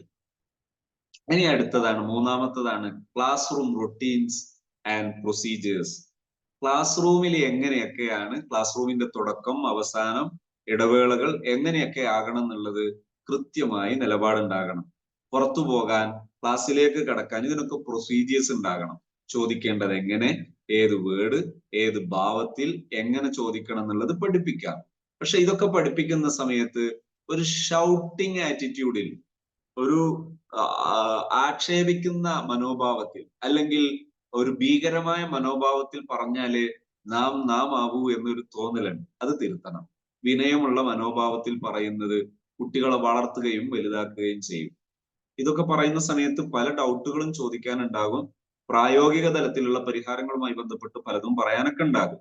അതിനാണ് പരിശീലനം, ട്രെയിനിങ് എന്ന് പറയുന്ന കണ്ടിന്യൂസ് സിസ്റ്റം എന്ന് പറയുന്നത് വീക്ക്ലി 1 ടൈം എന്ന രീതിയിൽ ഒരു 3 മാസം 12 ക്ലാസ്സുകൾ, അതേസമയത്ത് അതിന്റെ ഇടയിൽ ആവശ്യമുള്ള ഏകദേശം 20ഓളം ടോപ്പിക്കുകളുടെ റെക്കോർഡഡ് വീഡിയോസ് അത് നൽകുന്ന ഒരു രീതി. അതോടൊപ്പം തന്നെ വാട്സപ്പിലും നിങ്ങൾക്ക് വോയിസ് ആയിട്ട് സംശയങ്ങൾ ചോദിക്കുകയും പ്രശ്നങ്ങൾ പറയുകയും പരിഹാരങ്ങൾ കണ്ടെത്തുകയും ചെയ്യാൻ കഴിയുന്ന ഒരു മെത്തേഡ്. അതാണ് ട്രെയിനിങ്. ആ ട്രെയിനിങ് ഇവിടെയൊക്കെ ആവശ്യമാണ്. ഇനി ഞാൻ വിഷയത്തിലേക്ക് വരാം. Establish structured routines. ഒരു സ്ട്രക്ചർ ഉള്ള റൊട്ടീൻ ഉണ്ടാകണം എന്ന് പറഞ്ഞാൽ ക്ലാസ് റൂമിൽ എത്തേണ്ടത് എത്ര മണിക്ക്? ക്ലാസ് റൂം ആരംഭിക്കുന്നത് 8 മണിക്ക്. 7:55 ക്ലാസ് റൂമിൽ എത്തണം. ഇതൊരു സ്ട്രക്ചർ റൊട്ടീൻസ് ആണ്. അതുപോലെ ക്ലാസ് റൂം തീരാൻ പോകുന്നത്, ക്ലാസ് റൂം അവസാനിക്കാൻ പോകുന്നത് 8:40 8:40 ബെല്ലടിച്ചതിന് ശേഷം മാത്രമേ വിദ്യാർത്ഥികൾ പുറത്തു പോകുന്നുള്ളൂ. അതിൽ 2 ലൈനായിട്ടാണ് വിദ്യാർത്ഥികൾ പുറത്തേക്ക് പോകുന്നത്. അങ്ങനെ എല്ലാം procedures four various class room activities. അതുപോലെ നോട്ട് ചെക്കിംഗ് ഇങ്ങനെയാണ്, ക്ലാസ് നോട്ട് നൽകൽ ഇങ്ങനെയാണ്, ചാപ്റ്റർ തുടങ്ങുന്നത് ഇങ്ങനെയാണ്, ചാപ്റ്റർ അവസാനിക്കുന്നത് എങ്ങനെയാണ്, അങ്ങനെ തുടങ്ങി എല്ലാ ആക്ടിവിറ്റീസുകളെല്ലാം സച്ച് എ സെന്ററിങ്, ക്ലാസ്സിലേക്ക് വരല്, ആൻഡ് എക്സിറ്റിംഗ് ക്ലാസ്സിലേക്ക് പുറത്തു പോകൽ, ഇത്തരം കാര്യങ്ങളെല്ലാം as entering and exiting the classroom, transitioning between lessons, ഒരു പാഠങ്ങൾക്കിടയിലുള്ള പിന്നെ ക്ലാസ് ടെസ്റ്റുകൾ എങ്ങനെയൊക്കെയാ വേണ്ടത്, distributing and collecting materials, materials ഒക്കെ കൊടുക്കുന്നത് എങ്ങനെയാണ്, വാങ്ങുന്നത് എങ്ങനെയാണ്, ആൻഡ് സീക്കിംഗ് പെർമിഷൻ ചോദിക്കേണ്ടത് എങ്ങനെയാണ്, ടു സ്പീക്ക്, ഒരു കാര്യം പറയാൻ എങ്ങനെ പെർമിഷൻ ചോദിക്കേണ്ടത്, ഓർ മൂവ് അറൗണ്ട്, എങ്ങോട്ടെങ്കിലും പോകാൻ എങ്ങനെയാ പെർമിഷൻ ചോദിക്കേണ്ടത്, ക്ലിയർലി എക്സ്പ്ലെയിൻ, വളരെ വ്യക്തമായി പറഞ്ഞു കൊടുക്കണം. അതൊക്കെ ഒരു തവണ ഒരു കുട്ടിയിൽ നിന്ന് ലംഘനം കണ്ടാൽ അത് അറിഞ്ഞൂടെ എന്ന് ചോദിക്കുന്നതിന് പകരം റിപ്പീറ്റഡ് ആയിട്ട് ഈ വിഷയങ്ങൾ ആവർത്തിച്ച് വിദ്യാർത്ഥികൾക്ക് പറഞ്ഞു കൊടുക്കണം. പലപ്പോഴും പല വിദ്യാർത്ഥികളുടെയും മനസ്സിൽ നാം പറയുന്നത് ചിലപ്പോൾ ശ്രദ്ധയിൽപ്പെട്ടു പതിഞ്ഞുകൊള്ളണമെന്നില്ല. അതുകൊണ്ട് തന്നെ റിപ്പീറ്റഡ് ആയിട്ട് വളരെ വൃത്തിയിൽ, ഇൻഡയറക്റ്റ് ഫോമിൽ പറയരുത്. എന്താ നിങ്ങൾക്ക് നേരത്തെ വന്നാൽ എന്ന് പറയുന്നതിന് പകരം ഇത്ര സമയത്ത് എത്തണം, ക്ലാസ് റൂം ഇന്ന സമയത്ത് ആരംഭിക്കും, ഇത്ര സമയത്ത് ക്ലാസ് റൂമിൽ എത്തണം. ഇപ്പോ 7:55 ക്ലാസ് റൂമിൽ എത്തണമെങ്കിൽ 5 മിനിറ്റ് യാത്ര ചെയ്യാനുള്ള ഒരു കുട്ടിക്ക്, നടക്കാനുള്ള ഒരു കുട്ടിക്ക് 7:55 ക്ലാസ്സിൽ എത്തണം എന്ന് പറയുന്നതിനേക്കാൾ പറഞ്ഞു കൊടുക്കാൻ നല്ലത് 7:50 മുമ്പ് വീട്ടിൽ നിന്ന് ഇറങ്ങണം എന്ന് പറഞ്ഞു കൊടുക്കലാണ് നല്ലത്. ഇങ്ങനെ ക്ലിയർ ആയിട്ട് പറഞ്ഞു കൊടുക്കുന്ന രീതി സ്വീകരിക്കുക. Clearly explain and practise these routines with students to promote. കുട്ടികളുടെ കൂടെ ഇത് നമ്മൾ പ്രാക്ടീസ് ചെയ്യുകയാണ് ചെയ്യേണ്ടത്. To promote smooth and efficient classroom management. കുട്ടികളുടെ കൂടെ നമ്മളും കൂടെ നിൽക്കാന്നല്ലാതെ കുട്ടികളെ പ്രതിസ്ഥാനത്ത് നിർത്തിയിട്ട് അവരെ കുറ്റപ്പെടുത്തിയും അവരെ ശിക്ഷിച്ചും കാര്യങ്ങൾ നടത്താമെന്ന മനോഭാവം ഉണ്ടെങ്കിൽ അത് മാറ്റുന്നതാണ് ക്ലാസ് റൂം മാനേജ് ചെയ്യാൻ ഏറ്റവും ബെറ്റർ. റെസ്പോൺസീവ് ഡിസിപ്ലിൻ ഏറ്റവും കൂടുതൽ ശ്രദ്ധിക്കേണ്ട ഒരു സംഗതിയാണ്. ഒരു വലിയ ചടങ്ങ് നടക്കുകയാണ്, 4ാം ക്ലാസ് വരെയുള്ള സ്ഥാപനമാണ്, 150 കുട്ടികളുണ്ട്.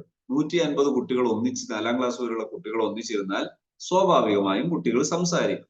ആ സംസാരിക്കുന്ന സമയത്ത് കുട്ടികൾ, അധ്യാപകർ, ടീച്ചേഴ്സ് കണ്ണുമൊഴിച്ചത് കൊണ്ടോ തല്ലിയത് കൊണ്ടോ നോവുക എന്നല്ലാതെ കുട്ടികളിൽ പരിഹാരം ഉണ്ടാക്കുക എന്നുള്ളത് വളരെ പ്രയാസമാണ്. അതിന് പകരം ഒരു ക്ലാസ് റൂമിലെ, ഈ ഒരു സ്കൂളിൽ ഒന്നിച്ചുള്ള ഒരു പ്രോഗ്രാം കണ്ടക്ട് ചെയ്യപ്പെടുന്നത് വർഷത്തിൽ വളരെ ചുരുങ്ങിയ സമയമാണ്. എന്നാൽ അത്തരം സമയങ്ങൾ, ആ പ്രോഗ്രാം സംഘടിപ്പിക്കുന്നതിന്റെ മുമ്പ് എല്ലാ ക്ലാസ്സിലും ഓരോ ദിവസം ഒരു തവണയെങ്കിലും തുടക്കത്തിൽ 1 മിനിറ്റിന്റെ താഴെയുള്ള സമയം എടുത്താൽ ഇത്തരം പൊതുപരിപാടികൾ എങ്ങനെ നടത്താം എന്നതിനെ കുറിച്ച് നമുക്ക് ഇൻസ്ട്രക്ഷൻ കൊടുക്കാം. വളരെ വൃത്തിയായി ഇൻസ്ട്രക്ഷൻ കൊടുക്കുകയും കൊടുക്കുന്ന സമയത്ത് അവരോട് ചർച്ചാ മനോഭാവത്തിൽ, എന്ന് പറഞ്ഞാൽ നമുക്ക് അസംബ്ലി നടക്കുമ്പോ അല്ലെങ്കിൽ പൊതുവായ ഒരു പ്രോഗ്രാം നടക്കുമ്പോ നല്ല അച്ചടക്കം വേണം. അപ്പൊ നമ്മൾ ചെറിയ സംസാരങ്ങൾ, ഒരാള് മറ്റൊരാളോട് സംസാരിച്ചാൽ നമ്മൾ 100 കുട്ടികളില്ലേ, 100 കുട്ടികൾ ഓരോരുത്തർ പറഞ്ഞാൽ തന്നെ വലിയ ശബ്ദാകൂലേ? ആകും. അപ്പൊ നമ്മൾ എന്താ വേണ്ടത്? ആരും ശബ്ദിക്കാതിരിക്കണം. പക്ഷെ ചിലപ്പോഴൊക്കെ നമ്മളോട് സംസാരിച്ചു പോകൂലേ ശ്രദ്ധിക്കാതെ? അതെ. അപ്പൊ എന്താ വേണ്ടത്? ഒരാള് ഇങ്ങനെ കാണിച്ചാൽ മതി. അപ്പൊ എല്ലാവരും സമ്മതിക്കുന്നു.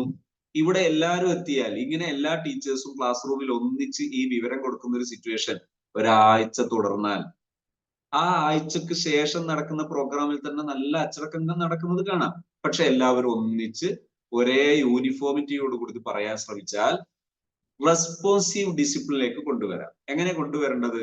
30 കുട്ടികളാണ് ഒരു ക്ലാസ് റൂമിൽ ഉള്ളത്. 10 കുട്ടികൾ വീതം ഗ്രൂപ്പ് ആകുന്നു. ആ ഗ്രൂപ്പിന് ഒരാളെ ലീഡറെ ഏൽപ്പിച്ചു കൊടുക്കുന്നു. അവർക്ക് ഇഷ്ടപ്പെട്ട ഒരു ലീഡറെ ഏൽപ്പിച്ചു കൊടുക്കുന്നു. ഈ ലീഡർ എന്ത് പറയണം? 10 കുട്ടികളുടെ ഒന്നിച്ച് നിൽക്കണം. ആരോടെങ്കിലും സംസാരിച്ചോ, ഇങ്ങനെ മതിയോ, നിങ്ങൾ എല്ലാവരും അനുസരിക്കോ? ഞങ്ങൾ എല്ലാവരും അനുസരിച്ചോളും. അപ്പൊ എന്ത് ചെയ്യുന്നു? ഗ്രൂപ്പുകൾ തമ്മിലുള്ള ഒരു മത്സരം അച്ചടക്കത്തിൽ അവർ സ്വീകരിക്കുന്നു. ഒരാളടുത്ത് നിന്ന് ന്യൂനത വന്നുപോയാൽ ലീഡർ ആക്ഷൻ കാണിച്ചു കൊടുക്കുന്നു. എവിടെയും ശബ്ദം ഉണ്ടാകുന്നില്ല, ടീച്ചേഴ്സിന് ഒട്ടും ഭാരം ഉണ്ടാകുന്നില്ല. എത്ര ഭംഗിയുണ്ട്! ഇതാണ് റെസ്പോൺസീവ് ഡിസിപ്ലിൻ. ക്ലാസ് റൂമിൽ അങ്ങനെ തന്നെ എല്ലായിടത്തും. ഞാൻ ഒറ്റ ഉദാഹരണം മാത്രം എടുത്തു പറഞ്ഞു എന്ന് മാത്രം. Implement A responsive discipline approach that focus on teaching and guiding students rather than solely relying on punishment. എപ്പോഴും ശിക്ഷിക്കുക എന്ന മനോഭാവത്തിലുപരി, ശിക്ഷയിലൂടെ അച്ചടക്കം ഉണ്ടാക്കി കളയാം എന്ന മനോഭാവത്തിലുപരി അവരോട് പരസ്പരം കൂട്ടുത്തരവാദിത്വത്തോടുകൂടെ അച്ചടക്കം നടപ്പിലാക്കാൻ ശ്രമിച്ചാൽ വളരെ ബ്യൂട്ടിഫുൾ ആയിട്ട് നമുക്കത് നിർവഹിക്കാൻ പറ്റും. വെൻ സ്റ്റുഡൻസ് മിസ്ബിഹേവ്, എവിടെയെങ്കിലും കുട്ടികൾക്ക് ഒരു മിസ്ബിഹേവിങ് തോന്നിയാൽ, കുട്ടികൾ അനാദരവായി പെരുമാറുന്നു എന്ന് തോന്നിയാൽ, യൂസ് ഡിസിപ്ലിൻ സ്ട്രാറ്റജീസ്. നമ്മളെ അച്ചടക്ക തന്ത്രം ഉപയോഗിക്കുക. എന്തായിരുന്നു നമ്മുടെ അച്ചടക്കം എന്ന് നേരത്തെ നമ്മൾ അവരായിട്ട് ഡിസ്കസ് ചെയ്തിട്ടുണ്ട്. ആ ഡിസ്കഷൻ അവരെ റിമൈൻഡ് ചെയ്യുന്നു, അവരെ ഉണർത്തുന്നു. ദാറ്റ് പ്രൊമോട്ട് റിഫ്ലക്ഷൻ, അത് അവരിൽ മാറ്റം കാണിക്കും. പ്രോബ്ലം സോൾവിങ് ആൻഡ് റെസ്റ്റിറ്റ്യൂഷൻ, അവരിൽ എന്തുണ്ടാക്കും? ഈ പ്രശ്നപരിഹാരം, അത്തരം സംഗതികൾ അവരിൽ ഉണ്ടാക്കുക. സംഗതി ടോക്ക് ടു സ്റ്റുഡൻസ് പ്രൈവറ്റ്ലി. ഇനി ഒരു കുട്ടിയിൽ മാത്രമുള്ള ചില പ്രശ്നങ്ങൾ കാണാം. അത്തരം ഒരു കുട്ടി മാത്രം ഇങ്ങനെ പടച്ചു കളിക്കുന്ന സ്വഭാവം ഉണ്ടെങ്കിൽ അതിനോട് പ്രൈവറ്റ് ആയിട്ട് സംസാരിക്കുക. വളരെ വളരെ റെസ്പെക്റ്റീവായിട്ട് സംസാരിക്കുക. എത്ര ചെറിയ കുട്ടിയാണെങ്കിലും ആ കുട്ടിയോട് മോശമായി സംസാരിക്കരുത്, ഇൻസൾട്ട് ചെയ്ത് സംസാരിക്കരുത്. വളരെ റെസ്പെക്റ്റീവായിട്ട് സംസാരിച്ച് ശീലിക്കണം. എങ്കിൽ ആ കുട്ടികൾ വലുതാകുമ്പോൾ വലിയവരായി വളരുന്നത് കാണാം. കുട്ടികളെ നമ്മളാണ് എന്ത് ചെയ്യുന്നത്?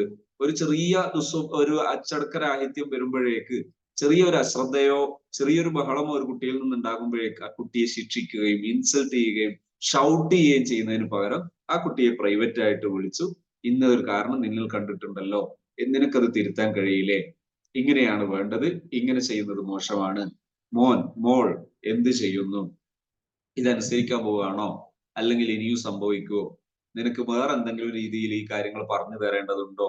ആ രീതിയിൽ വളരെ റെസ്പെക്റ്റീവ് ആയിട്ട് ആ കക്ഷിയോട് ചോദിക്കും, കുട്ടിയോട് സംസാരിക്കുന്ന സമയത്ത് മാറ്റം വരുന്നത് കാണാം. Talk to students privately, listen to their perspectives.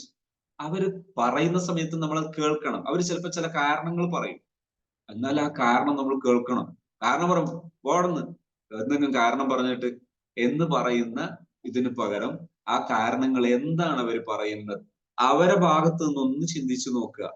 നമ്മൾ കുട്ടിയായിരുന്നു, ആ സെയിം സാധനം നമ്മുടെ ഭാഗത്ത് നിന്ന് സംഭവിച്ചാൽ ഇങ്ങനെ പറയുന്ന സമയത്ത് ആ കുട്ടി അതിനെക്കുറിച്ച് കാരണം പറയുമ്പോൾ നമ്മൾ എന്താണ് മനസ്സിലാക്കുക, നമുക്കായിരുന്നെങ്കിൽ നമ്മൾ എന്താണ് മനസ്സിലാകുക, ആ രീതിയിൽ ചിന്തിച്ചിട്ട് ആ കുട്ടികളോട് ബിഹേവ് ചെയ്യാൻ നമുക്ക് പറ്റണം. ആൻഡ് ഹെൽപ്പ് ദം, അവരെ സഹായിക്കുക. Understand the consequences of their actions, അവരിങ്ങനെയൊക്കെ പെരുമാറിയാൽ എന്താണ് അവിടെ നടക്കുന്ന പ്രത്യാഘാതങ്ങൾ, അത് അവർക്ക് മനസ്സിലാക്കി കൊടുക്കുക, നമ്മളും മനസ്സിലാക്കണം. Encourage students to take responsibility for their behaviour and work towards making amends. അവരെ പരിപോഷിപ്പിക്കുകയും വളർത്തുകയാണ് ചെയ്യേണ്ടത്. അവർക്ക് തന്നെ അച്ചടക്കം ഉണ്ടാകാനാണ് ഇഷ്ടം. അപ്പൊ അവരോട് സംസാരിച്ച് ബഹുമാനപൂർവ്വം സംസാരിച്ചു അവരോട് പെരുമാറിയാൽ ഏത് മോശം കുട്ടിയെയും വലിയൊരാളാക്കാൻ നമുക്ക് കഴിയും എന്നതാണ് ഇവിടുത്തെ വലിയൊരു സത്യം. ഇനി അടുത്തത് proximity and non verbal quiz. ഒരു കാര്യം ഉണ്ടാകുന്ന സമയത്ത്, ഇപ്പൊ ഒരു ക്ലാസ് എടുത്തുകൊണ്ടിരിക്കുമ്പോൾ ഒരു കുട്ടിയോടൊന്ന് ഉറങ്ങിപ്പോയി ഡാ എന്ന് വിളിക്കുന്നതിന് പകരം ആ കുട്ടിയോട് വളരെ സൗമ്യമായി ഒന്ന് തട്ടുകയോ അല്ലെങ്കിൽ ഒരു വിരല് കൊണ്ട് ചെറിയൊരു ശബ്ദം ഉണ്ടാക്കുകയോ, അങ്ങനെ സ്നേഹപൂർവ്വം. ഒരു കുട്ടിയും ക്ലാസ്സിൽ ഉറങ്ങാനൊന്നും ഇഷ്ടപ്പെടൂല. ഒന്നുകിൽ ക്ലാസ് എടുക്കുന്ന ആളുടെ കുറവ്, അല്ലെങ്കിൽ ആ കുട്ടിയുടെ ക്ഷീണം. കുട്ടിയുടെ ക്ഷീണാണെങ്കിൽ ഒന്ന് ആ കുട്ടിയെ മനസ്സിലാക്കാൻ, കുട്ടിക്ക് ആവശ്യമായ ഒരു ഹെൽപ്പ് കൊടുക്കാൻ ഒരു മനസ്സുണ്ടായാൽ ആ കുട്ടിക്ക് ഉറങ്ങാതിരിക്കാൻ കഴിയും, ആ കുട്ടിക്ക് വളരാൻ കഴിയും. Proximity and non verbal cues എന്ന് പറഞ്ഞാൽ, use proximity and non verbal cues effectively to manage students behaviour. കുട്ടികളെ ഈ അവരുടെ സ്വഭാവത്തെ മാനേജ് ചെയ്യാൻ ചെറിയ ചെറിയ ക്യൂസുകൾ, ഒരു വിരല് കൊണ്ടുള്ള ശ്രദ്ധ. അപ്പൊ ഒരു കുട്ടി എവിടെയോ നോക്കിപ്പോൾ ഒന്ന് ചെറുതായിട്ട് വിരല് കൊണ്ടോ അങ്ങനെ ചെറുതായിട്ട് ചെയ്താൽ മതി. ആ കുട്ടിയെ ഇൻസൾട്ട് ചെയ്യാത്ത തരം ചെറിയ ചെറിയ ആക്ഷനുകൾ. Moving closer to students who are off. ആരാണോ അശ്രദ്ധരായി പോകുന്നത് അവരെന്ത് ചെയ്യാം, ഓർ ഡിസിപ്ലൈൻ, അവരൊന്ന് ഉറങ്ങിപ്പോവുകയോ അല്ലെ മറ്റെന്തെങ്കിലും ആക്ഷൻ കാണിക്കുകയോ മറ്റോ ചെയ്യാൻ അത്ര ഒരു സംഗതി ഉണ്ടായാൽ അവരെ ചെറുതായിട്ട് എന്ത് ചെയ്താൽ മതി, ഒന്ന് ചെറിയൊരു ചലനം അത് മതി. എന്നാൽ വലിയ സംസാരത്തിലോ മോശപ്പെട്ട വേർഡ്സുകൾ വരാതെയോ സൂക്ഷിക്കാം. Disruptive behaviour can help redirect their attention and remind them of expectations. അവരെ ഡയറക്റ്റ് അവരെ ഒരു കുട്ടി ഉറങ്ങിപ്പോയി എന്ന് വെക്കുക, എല്ലാരെയും ഒന്ന് എഴുന്നേൽപ്പിക്കുക. അപ്പൊ ഡയറക്റ്റ് അവരെ ഫോക്കസ് ചെയ്യുന്ന ഒരു സിറ്റുവേഷൻ ഒഴിവാക്കിയിട്ട് നമ്മളെ ലക്ഷ്യത്തിലേക്ക് അവരെയും കൂടെ കൊണ്ടുവരാൻ എളുപ്പം നമുക്ക് സാധിക്കും. ഇതാണ് നോൺ വെർബൽ ക്യൂസിലൂടെ അവരെ എന്ത് ചെയ്യുക, ഉയർത്തുക. Non verbal quiz like eye contact. ഒന്ന് ആ കുട്ടിയെ ഒന്ന് ശ്രദ്ധിക്കുന്നു, നോക്കുന്നു. അപ്പൊ കുട്ടിക്ക് മനസ്സിലായി എന്റെ എന്തോ ഒന്ന് സാറ് ശ്രദ്ധിക്കുന്നുണ്ട്, സാറിന് അതോടെ ഒന്ന് ഞാൻ തിരുത്താനുണ്ട്.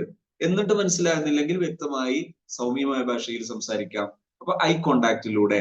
ഗസ്റ്റേഴ്സ്, ഒന്ന് ആ കുട്ടിക്ക് നേരെയുള്ള നൃത്തത്തിന്റെ ഷേപ്പ് മാറ്റുമ്പോൾ കുട്ടിക്ക് മനസ്സിലാകും ഗസ്റ്റേഴ്സ്. ഓർ എ റൈസ്ഡ് ഐബ്രോ, കണ്ണിന്റെ ഇത് കാണിക്കുന്ന സമയത്ത്, കണ്ട് പുരികം ചേഞ്ച് ചെയ്യുന്ന സമയം, അത്തരം സംഗതികൾ can communicate messages without disrupting the flow of classes. Flow of the class, നമ്മുടെ ക്ലാസിന്റെ ഒഴുക്ക് തടയാതെ നമുക്ക് എന്ത് ചെയ്യാൻ പറ്റും, ആ കുട്ടിയെ ശ്രദ്ധിപ്പിക്കാൻ കഴിയും. ഇത് നമ്മൾ ക്ലാസ്സിൽ ഉപയോഗിക്കേണ്ട ഒരു സംഗതിയാണ്. ഇനി എൻഗേജിങ് ഇൻസ്ട്രക്ഷൻസ്, നിരന്തരം നിർദ്ദേശം കൊടുക്കുക. അതായത് പറഞ്ഞു തന്നെ പറഞ്ഞ് മടുപ്പിക്കുക എന്നല്ല, ഒരു കൊടുത്ത നിർദ്ദേശം വീണ്ടും കൊടുക്കുക. അതുപോലെ കൊടുക്കുന്ന നിർദ്ദേശം തന്നെ വ്യക്തതയോടെ കൊടുക്കുക. Plan and deliver engaging and interactive lessons that capture students interest. കുട്ടികളുടെ താല്പര്യം മനസ്സിലാക്കാൻ അവരോടുകൂടെ സംഭാഷണം നടത്തിയിട്ട് അവർ അഭിപ്രായം കൂടെ ചോദിച്ചുകൊണ്ടുള്ള നിർദ്ദേശം കൊടുക്കുക. ഇങ്ങനെയാണ് നിർദ്ദേശിക്കുന്നത്. നിങ്ങൾക്ക് സ്വീകാര്യ അല്ലേ? ജസ്റ്റ് ഒന്ന് ചോദിച്ചാൽ എത്ര ഭംഗിയുണ്ടാവും എന്നറിയാം. Students interest and keep them actively involve in the learning process. പഠനം എന്ന പ്രക്രിയയിൽ അവരും ആക്റ്റീവായിട്ട് സാന്നിധ്യമാണ് എന്ന് മനസ്സിലാകുന്ന രീതിയിൽ തന്നെ അവരോട് പെരുമാറും.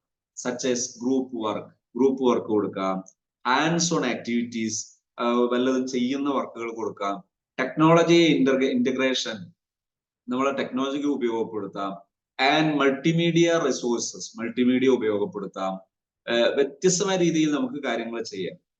Engaged students are less likely to exhibit disruptive behaviour. നമ്മള് ഈ കുട്ടികൾക്ക് മോശമായി പെരുമാറാൻ ഒരു ചാൻസ് കൊടുക്കുന്നതിന് പകരം നന്നായി പെരുമാറാനുള്ള ധാരാളം ചാൻസുകൾ കൊടുക്കുക. കുട്ടികൾ തമ്മിൽ മോശമായി എപ്പോഴും ഈ കോൺഫ്ലിക്റ്റ്, കലഹങ്ങൾ ഉണ്ടാകുന്ന സാഹചര്യം ഇല്ലായ്മ ചെയ്യാൻ എന്താ ചെയ്യേണ്ടത്? എപ്പോഴും കുട്ടികൾ തമ്മിൽ ഷെയ്ക്ക് ഹാൻഡ് കൊടുക്കാനും പരസ്പരം ഔചിത്യത്തിന്റെ പരിധികൾ ലംഘിക്കാതെ ഹഗ് ചെയ്യാനും നല്ല വാക്കുകൾ പരസ്പരം കൈമാറാനൊക്കെ നിരന്തരം പരിശീലിപ്പിക്കും. അപ്പൊ മോശമായ വാക്കുകൾ കുറഞ്ഞു വരുന്നത് കാണാം, മോശമായ പെരുമാറ്റങ്ങൾ കുറഞ്ഞു വരുന്നത് കാണാം. ഇത് നമുക്ക് ക്ലാസ്സിൽ ഉപയോഗിക്കാവുന്ന എന്താണ്, എൻഗേജിങ് ഇൻസ്ട്രക്ഷൻ പെട്ടതാണ്. ടൈം മാനേജ്മെന്റ്, സമയം വളരെ കൃത്യതയോടെ ഉപയോഗിക്കുക. Manage time effectively by planning lessons. Lesson പ്ലാനോട് കൂടിയേ ക്ലാസ് റൂമിൽ പോകാവൂ. And activities that are appropriately placed. എപ്പോഴും ഒരു കൃത്യമായ സ്ഥാനത്തുള്ള ആക്ടിവിറ്റീസുകളായിരിക്കണം. കുട്ടികളെ കൊണ്ട് വെറുതെ തുള്ളിക്കുക. ഒരു ദിവസം ഒരു ക്ലാസ് റൂമിൽ പോയിട്ട് 2-3 തവണ ഹോം പ്ലീസ് സ്റ്റാൻഡ് സിറ്റ് ഇത് പറഞ്ഞപ്പോ ഒരു കുട്ടി ചോദിച്ചു, വേണ്ടാത്ത ഓരോരോ പണിയെടുക്കുന്നു. അപ്പോ അതായത് എന്താ, വെറുതെ എന്തെങ്കിലും നിൽക്കാനും ഇരിക്കാനും പറയുന്നു. അപ്പൊ കുട്ടിക്ക് ബോധ്യമില്ലാത്ത ആക്ടിവിറ്റീസുകൾ കൊടുക്കുകയും അസ്വീകാര്യമായ ആക്ടിവിറ്റീസുകൾ കൊടുത്താൽ കുട്ടികൾ ചിലപ്പോൾ പ്രതികരിച്ചെന്നിരിക്കും. അതുകൊണ്ട് തന്നെ ആ അപ്രോപ്രിയേറ്റ് ആയിട്ടുള്ള, ആ സ്ഥാനത്ത് അർഹിക്കുന്ന സന്ദർഭോചിതമായിട്ടുള്ള ആക്ടിവിറ്റീസുകൾ കൊടുത്ത് ടൈം മാനേജ് ചെയ്യാം. തുടങ്ങുന്നത് എവിടെ, എത്ര സമയമാണ് ക്ലാസ്സിനുള്ളത്, ഏത് വിഷയമാണ് പറയാനുള്ളത്, എങ്ങനെയൊക്കെയാണ് അത് പ്രതിഫലിപ്പിക്കാൻ പോകുന്നത്, ഇത്തരം വിഷയങ്ങൾ ഏതൊക്കെ ടൂളാണ് യൂസ് ചെയ്യാൻ പോകുന്നത്, ഇങ്ങനെ എല്ലാ കാര്യങ്ങളും പ്ലാൻഡ് ആയിരിക്കണം. അതാണ് ടൈം മാനേജ്മെന്റ് ഒരു ക്ലാസ്സിൽ വളരെ പ്രധാനമാണ്. Provide clear instructions and allocate sufficient time for transitions, independent work. നമ്മൾ കുട്ടികൾക്ക് ഒരു അനുയോജ്യമായ പഠന നിരീക്ഷണ പ്രവർത്തനങ്ങൾ കൊടുക്കണം. മറ്റു പഠന നിരീക്ഷണം എന്ന് പറയാൻ കഷ്ടപ്പെടുത്തരുത്. ഒരു പാഠം മനപ്പാടാക്കാനുണ്ട്, മനപ്പാടാക്കാൻ വീട്ടിൽ പോയിട്ട് പഠിച്ചിട്ട് വാ എന്ന് പറയുന്നതിന് പകരം ഒരു പാഠം ഒരു 3 മാസം ഉണ്ട് ആ പാഠം എടുക്കാൻ, ആ ഇതിലെത്താൻ. അത്തരം മനപ്പാടാക്കാനുള്ള ഒരു സംഗതി എല്ലാ ക്ലാസ്സിലും ഒരു 5 മിനിറ്റ് വീതം ആ സാധനം ഒന്ന് ക്ലാസ്സിൽ റിപ്പീറ്റ് ചെയ്താൽ പിന്നെ മനപ്പാടാക്കാൻ വലിയ പണിയൊന്നും ഉണ്ടാകൂല. അതല്ലെങ്കിൽ അതിനൊരു ഉദാഹരണം മാത്രം പറഞ്ഞതാണ്. അപ്പൊ അത്തരം സംഗതികൾ എന്ത് കൊടുക്കുക, വളരെ സഫീഷ്യന്റ് ആയിട്ടുള്ള വളരെ കാര്യക്ഷമമായിട്ടുള്ള മെത്തേഡുകൾ നിർദ്ദേശിച്ചു കൊടുക്കുക. അതുപോലെ എന്ത് ചെയ്യുക, ഇൻഡിപെൻഡന്റ് വർക്ക്, സ്വതന്ത്രമായ വർക്കുകൾ കൊടുക്കുക. പിന്നെ ആൻഡ് കൊളാബറേറ്റീവ് ടാസ്ക്, പരസ്പരം സഹകരിച്ചിട്ടുള്ള ടാസ്കുകൾ കൊടുക്കുക. Keeping students engaged and focused minimises the chances of task behaviour. അവിടെ എപ്പോഴും കുട്ടികളിൽ നമ്മൾ ശ്രദ്ധിക്കേണ്ട ഒരു കാര്യമാണ്, മോശമായി പെരുമാറാനുള്ള ചാൻസുകൾ മാക്സിമം ഒഴിവാക്കി കളയാം. മാക്സിമം ഒഴിവാക്കുക. എന്നിട്ട് പരസ്പരം കുട്ടികളെ എന്ത് ചെയ്യുക, നല്ലതിൽ ഫോക്കസ് ചെയ്യുകയും ചെയ്യുക, മോശമായത് മിനിമൈസ് ചെയ്യാൻ, അത് ഒഴിവാക്കിയെടുക്കാൻ അവരെ പരിശീലിപ്പിക്കും. റിലേഷൻഷിപ്പ് ബിൽഡിംഗ് അതുപോലെ വളരെ പ്രധാനപ്പെട്ടതാണ്. ഒരു ക്ലാസ് റൂമിൽ ചെന്നാൽ ഈ ക്ലാസ് റൂമിൽ എനിക്ക് വേണ്ടപ്പെട്ട ആളാണ് ഈ അധ്യാപകൻ, അധ്യാപിക, ഈ ടീച്ചർ എന്ന് ആ കുട്ടിക്ക് ഫീൽ ചെയ്യണം. റിലേഷൻഷിപ്പ് ബിൽഡിംഗ് കുട്ടിക്ക് മാത്രമല്ല, പാരന്റിനും എൻ്റെ കുട്ടിക്ക് ഏറ്റവും മികച്ച ആളാണ് ഈ കക്ഷി എന്ന് ഒരു ടീച്ചറെ കുറിച്ച് പാരന്റ്സിന് ഫീൽ ചെയ്യണം. അത് പ്ലാൻ ചെയ്യണം, എന്നിട്ട് അത് പരിശീലിക്കണം. Relationship building, build positive relationships with your students. വിദ്യാർത്ഥികളുമായി നല്ല വ്യക്തിബന്ധം സ്ഥാപിക്കണം. By showing interest in their lives. അവരുടെ ജീവിതത്തെ കുറിച്ച് താല്പര്യമുള്ള ഒരാളാണെന്ന് അവർക്ക് തോന്നണം. എപ്പോഴും അവർക്ക് പണിഷ് ചെയ്യാൻ, അവർക്ക് കഷ്ടപ്പാട് കൊടുക്കാൻ, അവർക്ക് ഹോംവർക്ക് കൊടുക്കാൻ ജനിച്ച ഒരാളാണ് നമ്മളെന്ന് തോന്നരുത്. Listening to their concerns. അവരുടെ താല്പര്യങ്ങളും അവരുടെ കാഴ്ചപ്പാടുകളും നമ്മൾ കേൾക്കാൻ സന്നദ്ധാകണം. And providing support when needed. ആവശ്യമുള്ളപ്പോൾ സപ്പോർട്ട് ചെയ്യണം. നമ്മളെ പിന്നെ ഇന്റേണൽ മാർക്ക് വരാനുണ്ടല്ലോ, ഞാൻ ലെവൽ വെച്ച് കാണിച്ചു തരാം എന്ന് പറയുന്ന ഒരാളായി, അത്ര തരം താഴ്ന്ന ഒരാളായി ഒരു ടീച്ചർ, അധ്യാപകൻ മാറരുത്. എങ്ങനെയുണ്ട്, അവന് ഒരാവശ്യം വരട്ടെ അന്ന് കാണിച്ചു കൊടുക്കാം എന്ന് പറയുന്നതിന് പകരം ആവശ്യമുള്ളപ്പോൾ എനിക്ക് എൻ്റെ ടീച്ചർ സപ്പോർട്ടിന് ഉണ്ടാകും എന്നുള്ള തോന്നൽ സൃഷ്ടിച്ചാൽ എത്ര കൊമ്പനാണെങ്കിലും അവൻ മാന്യനാണ്, അവൻ ഡീസന്റ് ഉള്ളവനാണ്, അവൻ വഴങ്ങുന്നത് കാണാം, നന്നാവുന്നത് കാണാം. Getting to know your students as individuals. കുട്ടികളെ വ്യക്തിപരമായി നമുക്കറിയണം. അവന്റെ ആരോഗ്യം എന്താണ്, അവന്റെ രോഗം എന്താണ്, അവന്റെ താല്പര്യങ്ങൾ എന്താണ്, അവന്റെ ഫാമിലി എന്താണ്, അവന്റെ കഴിഞ്ഞകാല വർഷങ്ങൾ എന്താണ്, ഇതെല്ലാം അറിയണം. ഒരു ടീച്ചർക്ക് അറിയണം. ഇതാണ് relationship. And creating A caring and respectful class room community. Class room എപ്പോഴും ഒരു ക്ലിയർ ആയിരിക്കണം, വളരെ റെസ്പെക്റ്റീവ് ആയിരിക്കണം, വളരെ വ്യക്തമായിരിക്കണം, ബഹുമാന്യമായിരിക്കണം. ക്ലാസ് റൂം ഒരു കുട്ടി പോലും ഇൻസൾട്ട് ചെയ്യപ്പെടാൻ പാടില്ല. Fosters A sense of belonging and reducing behavioural issues. ഒരു സ്വഭാവ പ്രശ്നങ്ങൾ ഉണ്ടെങ്കിൽ അത് കുറച്ചു കൊണ്ടുവരാനുള്ള ഒരു മാർഗമായിരിക്കണം എന്ത്, നമ്മുടെ ക്ലാസ് റൂം. അതിനുള്ള വഴിയായിരിക്കണം നമ്മുടെ ക്ലാസ്. അല്ലാതെ അതിനെ എങ്ങനെ ശിക്ഷിച്ചു മാറ്റിയെടുക്കാം എന്ന ചിന്തയുണ്ടെങ്കിൽ അത് നമ്മൾ തിരുത്തണം. ക്ലാസ് റൂമിൽ ഒരിക്കലും കുട്ടിയുടെ കുറ്റം കാണുന്ന ഒരു കക്ഷിയായി അധ്യാപകനോ അധ്യാപികയോ മാറരുത്. Consistency and fairness. ചിലരൊക്കെ കാര്യമായിട്ട് പ്ലാനും കൊണ്ടുവരും, ഒരാഴ്ച കഴിഞ്ഞാൽ പ്ലാനും ഉണ്ടാവില്ല, മൂപ്പരും തമ്മിൽ യാതൊരു ബന്ധവും ഉണ്ടാവില്ല. അങ്ങനെയല്ല വേണ്ടത്, തുടർച്ചയായിരിക്കണം. Consistency and fairness. ഒരു തീരുമാനം എടുത്താൽ അതിൽ ഒരു കൃത്യതയും ഒരു കാര്യക്ഷമതയും ഫീൽ ചെയ്യണം. അതൊരു കത്തി നിൽക്കണം. അതിങ്ങനെ കുറച്ച് കഴിഞ്ഞാൽ കെട്ടുപോകുന്നതാകരുത്. Apply classroom rules. ഒരു ക്ലാസ് റൂം നിയമം ഉണ്ടാക്കിയാൽ and consequences consistently and fairly to all students. എല്ലാ വിദ്യാർത്ഥികൾക്കും വളരെ തുടർച്ചയായി ഒരുപോലെ അത് നടപ്പിലാക്കും. ചിലർക്കുണ്ട്, ചിലർക്ക് നിയമമുണ്ട്, ചിലർക്ക് നിയമമില്ല. അങ്ങനെ ആകാൻ പാടില്ല. എപ്പോഴും കൺസിസ്റ്റൻസി ഉണ്ടാകണം, ഫയർനെസ് ഉണ്ടാകണം. Treat each students with respect and avoid favouritism.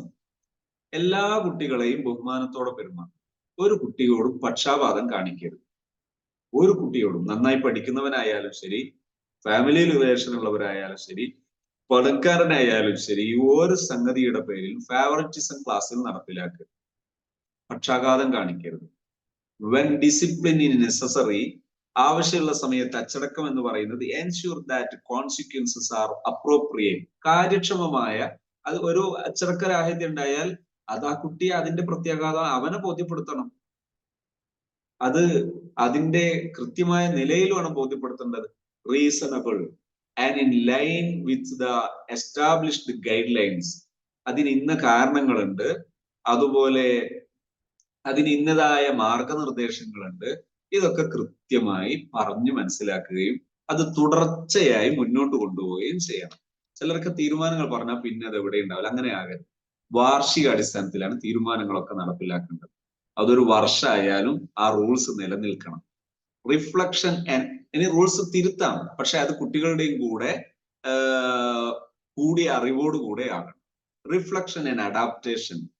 അതുപോലെ ഒരു സംഗതി ഉണ്ടായാൽ അല്ലെങ്കിൽ ഉള്ളിൽ കൊണ്ടു കിടക്കുക, പുറത്ത് കാണിക്കേണ്ടത് പുറത്ത് കാണിക്കണം. അതുപോലെ ഒരു സംഗതിക്ക് വിധേയപ്പെടേണ്ടതിന് വിധേയപ്പെടണം. ഇപ്പൊ നമ്മൾ ഒരു നിയമം ഉണ്ടാക്കി, അല്ലെങ്കിൽ ഒരു റൂട്ട് ഉണ്ടാക്കി, ആ റൂട്ടിനേക്കാൾ എളുപ്പമുള്ളൊന്ന് മറ്റൊരു കുട്ടി പറഞ്ഞു, അതിപ്പോ ഞാൻ എങ്ങനെയാ ഓനിക്ക് വഴങ്ങുക എന്നാകരുത്. കുട്ടികൾ പറഞ്ഞത് കൂടുതൽ കാര്യക്ഷമമാണെങ്കിൽ ഓക്കെ, അതാണ് കൂടുതൽ ബെറ്റർ, നമുക്ക് അങ്ങോട്ട് നീങ്ങാം. അതാണ് അഡാപ്റ്റേഷൻ, റിഫ്ലക്ഷൻ. അതുപോലെ ഒരു സന്തോഷം ഉണ്ടായാൽ അതൊക്കെ അതെന്ത് ചെയ്യണം? റിഫ്ലക്ട് ചെയ്യണം. Regularly reflect on your class room management strategies and their effectiveness. എപ്പോഴും ഇത് എടുത്ത് കാണിക്കണം. ക്ലാസ് റൂമിന്റെ ഇത്തരം സംഗതികളൊക്കെ എപ്പോഴും ക്ലാസ് റൂം നന്നായി പോയാൽ എവിടെ ആരോടും ഒരു അക്ഷരവും ഇല്ല. എവിടെയെങ്കിലും ചീത്തയായാൽ എല്ലാവരും വടക്കായല്ലോ, വടക്കായപ്പോഴാണ് നന്നായതിനെ കുറിച്ച് പറയുന്നത്. അങ്ങനെ ആകരുത്. ഒരു നന്മ ഉണ്ടായാൽ അത് അപ്പൊ തന്നെ റിഫ്ലക്ട് ചെയ്യണം. Seek feedback. അതുപോലെ അഭിപ്രായം ചോദിക്കണം ഫ്രം കൊളീജിയസ്. നമ്മുടെ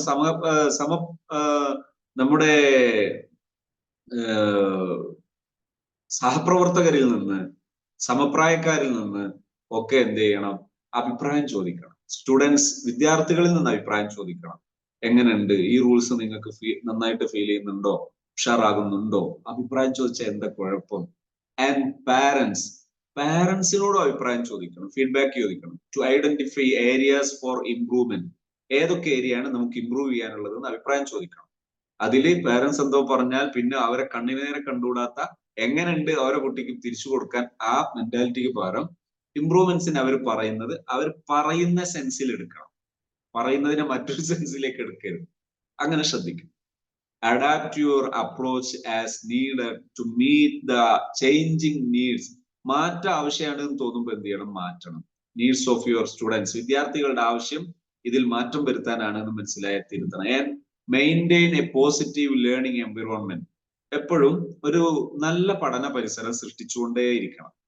നല്ല പഠന പരിസരം ക്ലാസ് റൂമിൽ സൃഷ്ടിക്കണം. ഇത് വളരെ പ്രധാനമാണ്. ഇനി ഞാനത് കൺക്ലൂഡ് ചെയ്യുന്നു. റിമെമ്പർ, ഓർക്കേണ്ടത്, that effective classroom management requires a balance between maintaining discipline and creating a supportive and engaging learning environment. നമ്മളെ നല്ലൊരു ക്ലാസ് റൂം മാനേജ്മെന്റ് എന്ന് പറയുന്നത് നല്ല ക്ലാസ് റൂം പരിസരവും സപ്പോർട്ടീവ് സിസ്റ്റവും ഉണ്ടാക്കുക. എപ്പോഴും ഇങ്ങനെ നിറഞ്ഞു നിൽക്കണം.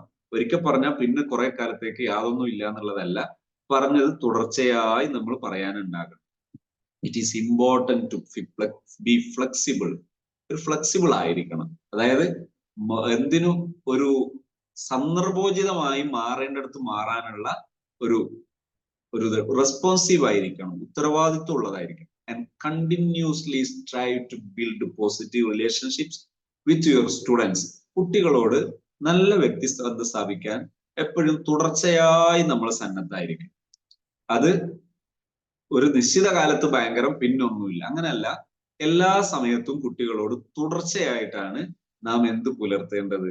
ഈ വ്യക്തിബന്ധം, നല്ല വ്യക്തിബന്ധം പുലർത്തേണ്ടത്. ഒരു കുട്ടിക്ക് ആ അധ്യാപകൻ, അധ്യാപിക, ആ ടീച്ചർ എന്റെ ക്ലാസ്സിൽ വന്നാൽ, ആ ഉസ്താദ് എന്റെ ക്ലാസ്സിൽ വന്നാൽ എനിക്ക് സമാധാനാണ് എന്ന് ഓരോ കുട്ടിക്കും തോന്നണം. ഈ സ്റ്റുഡൻസ് എല്ലാ വിദ്യാർത്ഥികൾക്കും തോന്നണം. എന്ത് അത് എന്റെ ടീച്ചറാണ് എല്ലാവർക്കും തോന്നണം.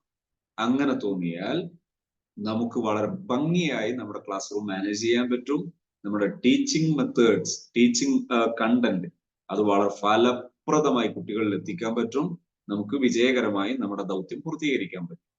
ഈ വിഷയ സംബന്ധമായി നിങ്ങൾക്ക് ഇടപെട്ട് സംശയങ്ങൾ ചോദിക്കാം, നിങ്ങളുടെ അഭിപ്രായങ്ങൾ പറയാം. ഈ എവിടെയെങ്കിലും മിസ്റ്റേക്കുകളൊക്കെ ഉണ്ടെങ്കിൽ നിങ്ങൾക്ക് ഉണർത്താം.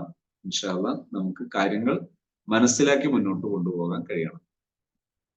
ഇതിന് കഴിയട്ടെ എന്ന് അഭിനന്ദിക്കുകയും പ്രത്യാശിക്കുകയും ചെയ്യുന്നു. ഇതിൽ വന്നവരെ എല്ലാരെയും പേഴ്സണലായി ഞാൻ ചോദിക്കുന്നില്ല, കാരണം ചിലർക്കൊക്കെ ബുദ്ധിമുട്ടുണ്ടായേക്കാം. ഇതില് ട്രെയിനിങ് സിസ്റ്റം എന്ന് പറയുന്നതിനെ കുറിച്ച് ജസ്റ്റ് ഞാനൊന്ന് പരിചയപ്പെടുത്താം. നമ്മൾ ചെയ്യുന്നത് ഇപ്പോ ട്രെയിനിങ്ങിൽ ബേസിക്കും അഡ്വാൻസും ആണ് ഉണ്ടാകുക. ലൈഫ് എൻറിച്ച്മെന്റ് ട്രെയിനിങ്, അതിൽ ബേസിക്കും അഡ്വാൻസ് ഉണ്ടാവും. Basic weekly 1 time live class ഉണ്ടാകും. ആഴ്ചയിൽ ഒരു തവണ ഇതുപോലെ ഓൺലൈൻ ക്ലാസ് ഉണ്ടാകും. ആ ഓൺലൈൻ ക്ലാസ്സിൽ ഇതുപോലെ ക്ലാസ് എടുക്കൂല, വിഷയം പറയൂല, മറിച്ച് നിങ്ങൾക്ക് ഒരാഴ്ചയിലെ ഇതിലെല്ലാ വിഷയവും ചർച്ച വിഷയമാക്കാം. ഹോം ലൈഫ് വീട്ടിലെ ജീവിതം കൊണ്ടുവരാം, നിങ്ങളെ ജോലി സ്ഥലത്തെ ജീവിതം കൊണ്ടുവരാം, നിങ്ങളെ അധ്യാപനം ടീച്ചിങ് അവിടെ ചർച്ചക്ക് കൊണ്ടുവരാം, നിങ്ങളെ മക്കളെ പാരന്റിങ് അവിടെ കൊണ്ടുവരാം. പാരന്റിങ് എന്നൊക്കെ പറഞ്ഞാൽ മക്കൾ അനുസരിക്കുന്നില്ല, അല്ലെങ്കിൽ ടീച്ചിങ് എന്ന് പറഞ്ഞാൽ നമ്മൾ പഠിപ്പിച്ചിട്ട് ഇത്ര കുട്ടികൾക്ക് ഫലം കാണുന്നില്ല, എന്റെ ടീച്ചിങ്ങിൽ പ്രയാസം നേരിടുന്നു. ഇത്തരം വിഷയങ്ങൾ നമുക്ക് പ്രാക്ടിക്കലി ഇവിടെ നിന്ന് ചെയ്ത് പഠിക്കാം. നമ്മളത് ചെയ്ത് പറഞ്ഞ് നമ്മൾ പിരിയല്ലല്ലോ. കഴിഞ്ഞതിന് ശേഷം നെക്സ്റ്റ് വീക്ക് ആകുമ്പോൾ നെക്സ്റ്റ് ലൈവ് സെഷനിൽ വന്നിട്ട് അത് പറയാം. അതിന്റെ പുറമെ ഈ 7 ദിവസവും നമുക്ക് 24 മണിക്കൂറും വാട്സപ്പ് ത്രൂ എന്തുണ്ടാകും, ഫോളോ അപ്പ് ഉണ്ടാകും. ആ വാട്സപ്പിൽ നിങ്ങൾക്ക് വിഷയങ്ങൾ വീണ്ടും അതിനെക്കുറിച്ച് പറയാം, ഷെയർ ചെയ്യാം, എന്നിട്ട് നിങ്ങൾ ഉദ്ദേശിക്കുന്ന അവിടത്തേക്ക് എത്താം.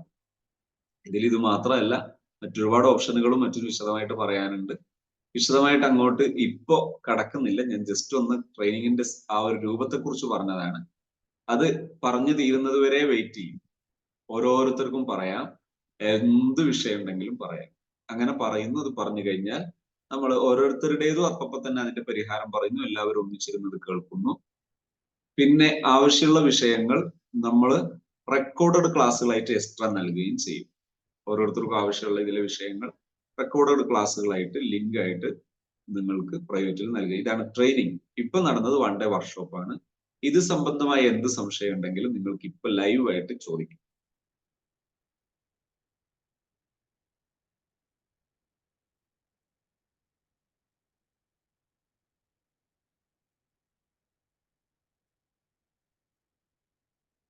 ഇതിന്റെ ബേസിക് കഴിഞ്ഞു കഴിഞ്ഞാൽ പിന്നെ അഡ്വാൻസ് ആണ്. അഡ്വാൻസിൽ മാറ്ററുകളാണ്.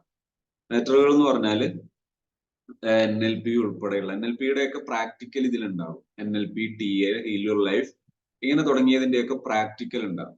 ഇപ്പൊ ഒരാള് ഈ ലൈവ് സെഷനിൽ പറയുന്നു, എനിക്ക് രാത്രി ഉറക്കത്തിന് ഭയങ്കര ബുദ്ധിമുട്ട്, അതൊരു സൈക്കോളജിക്കൽ ഇഷ്യൂസ് കൊണ്ടാണ് എന്ന് നമുക്ക് അദ്ദേഹത്തുമായിട്ട് ഇന്ററാക്ട് ചെയ്ത് മനസ്സിലായാൽ ലൈവ് സെഷനിൽ വെച്ച് തന്നെ ഇൻഷാല്ല NLP ടൂൾസുകൾ നമ്മൾ യൂസ് ചെയ്യും. അങ്ങനെ ഓരോന്നും. ഇപ്പോ കഴിഞ്ഞ ദിവസം ഒരാൾ പറയുന്നു, എനിക്ക് ഈ ചെമ്മീൻ കാണാൻ പറ്റൂല. ഒരു കമ്പനി ട്രെയിനിങ് ആയിരുന്നു അത്. അതിലൊരു ലേഡി, പിന്നെ ഒരു പാർട്ടിസിപ്പന്റ് അവർ പറയുന്നു, ഈ ചെമ്മീൻ കണ്ടാൽ ഭയങ്കര പ്രശ്നമാണ്.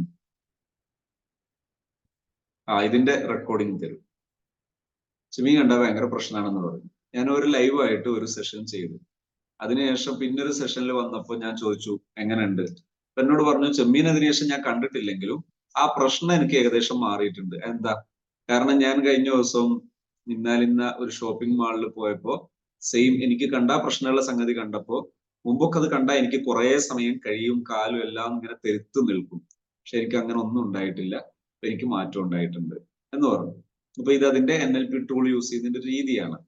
അങ്ങനെയും പിന്നെ നമ്മൾ എന്ത് ചെയ്യും, ലൈവായിട്ട് ആവശ്യമുള്ളപ്പോൾ NLPയുടെ ഒക്കെ പ്രാക്ടിക്കൽ ചെയ്യും.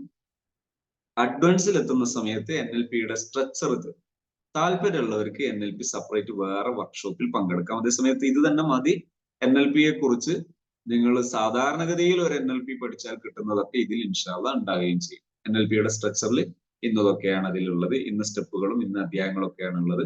പ്രാക്ടിക്കലി ചെയ്യേണ്ടത് NLP പലരും ഇതിൽ തന്നെ ചെയ്യുന്നവരുണ്ട്. അതേ സമയത്ത് ആപേക്ഷികമായി വളരെ മെച്ചപ്പെട്ട രീതിയിൽ ഞാൻ അത് NLP പ്രാക്ടീസ് ചെയ്തിരിക്കുന്നത് പിന്നെ NLPയുടെ തന്നെ ഫൗണ്ടറിൽ നിന്ന് നേരിട്ട് പഠിച്ചവരിൽ നിന്നാണ് ഞാൻ അത് പ്രാക്ടീസ് ചെയ്തത്. അത്യാവശ്യം കോസ്റ്റ്ലി ആയിരുന്ന ആ ഒരു ഇതിൽ തന്നെയാണ് ഞാനത് പ്രാക്ടീസ് ചെയ്തത്. അതുകൊണ്ട് തന്നെ ഇൻഷാ അള്ളാ നമുക്ക് ആവശ്യാനുസരണം അത്തരം വിഷയങ്ങളൊക്കെ ലൈവ് സെഷനുകളിൽ തന്നെ കൈകാര്യം ചെയ്യുകയും എത്രയോ പേര് ലേഡീസിന് തന്നെ ഞാൻ മുമ്പ് ട്രെയിനിങ് ചെയ്ത ഒരുപാട് ബാച്ചുകളിൽ എനിക്ക് ഇതിൽ തന്നെ ഒരുപക്ഷെ നിങ്ങൾ എൻ്റെ യൂട്യൂബ് ചാനലിൽ പ്ലേലിസ്റ്റിൽ ഫാമിലി ലൈഫ് ട്രെയിനിങ് എന്ന് പറഞ്ഞൊരു ഫോൾഡർ ഉണ്ടാവും. അതിലേക്ക് ചെന്നാൽ അതിൽ ചില സെഷനിലൊക്കെ കാണാം അവർ ചില ലേഡീസ് ഒക്കെ പറയുന്നത് അത് എടുത്ത് പബ്ലിക്കിൽ ഇടാനുള്ളതല്ല, അതേസമയത്ത് ചിലതൊക്കെ പബ്ലിക്കിൽ എല്ലാവർക്കും കേൾക്കാം, അതായത് അൺലിസ്റ്റഡ് ആണത്. എന്നാലും നിങ്ങൾ സബ്സ്ക്രൈബ് ചെയ്തതിനു ശേഷം ചെന്നാൽ ചിലപ്പോൾ കാണാൻ പറ്റും. അതിൽ ചിലരൊക്കെ ആദ്യം പറയും ഒരു ചോദ്യമൊക്കെ ചോദിക്കണമെങ്കിൽ വരച്ചിട്ട് ചോദിക്കാൻ പറ്റൂല എന്ന് പറയും. അങ്ങനത്തെ ആൾക്കാർ സെഷനുകൾ കഴിയുമ്പോഴേക്ക് കൃത്യമായി അവർ പറയാനുള്ളത് വളരെ വൃത്തിയായി പറയുന്നു, എല്ലാം പഠിക്കുന്നു. മറ്റൊരാളോട് പറയാൻ പറ്റുന്ന നേരത്തേക്ക് എത്തും. 12 സെഷനും കണ്ടിന്യൂ ബിഗിനിങ് ടു എൻഡ് തുടർച്ചയായി തുടക്കം മുതൽ അവസാനം വരെ ഇരുന്നാൽ, അതും ക്യാമറ ഓൺ ചെയ്ത് എല്ലാം ഓപ്പൺ ആയിട്ട് ചർച്ച ചെയ്തുകൊണ്ട് തുടക്കം മുതൽ അവസാനം വരെ ഇരുന്നാൽ തീർച്ചയായും അവസാനമാകുമ്പോഴേക്ക് നല്ല ബെസ്റ്റ് റിസൾട്ട് കാണും. ഇന്ന് ഈ പ്രോഗ്രാമിൽ പങ്കെടുത്തവർക്കും നിങ്ങൾ ക്ലാസ് റൂം മാനേജ്മെന്റ് എന്ന സബ്ജക്റ്റിൽ നിങ്ങൾ ഈ വിഷയം ഈ സമയപരിധിക്കുള്ളിൽ പറഞ്ഞതിൽ തൃപ്തരല്ലെങ്കിൽ നിങ്ങൾക്ക് റീഫണ്ട് ചെയ്യാവുന്നതാണ്. അതുപോലെ തന്നെയാണ് സെയിം മറ്റേ കോഴ്സും. ഒന്നാമത്തെ സെഷനിൽ പങ്കെടുത്തതിന് ശേഷം ഇതെനിക്ക് പോരാന്ന് തോന്നുന്നവരുണ്ടെങ്കിൽ നിങ്ങൾക്ക് അപ്പൊ തന്നെ അടച്ച ഫീ തിരിച്ചു വാങ്ങാവുന്നതാണ്. അതാണ് അതിന്റെ മെത്തേഡ്. ഇതിൽ ആർക്കെങ്കിലും ഉണ്ടെങ്കിൽ ഈ സെഷനിൽ ഇവിടെ വെച്ച് ലൈവായിട്ട് പറയാം. അതല്ലെങ്കിൽ നിങ്ങൾ ജോയിൻ ചെയ്തവരോട്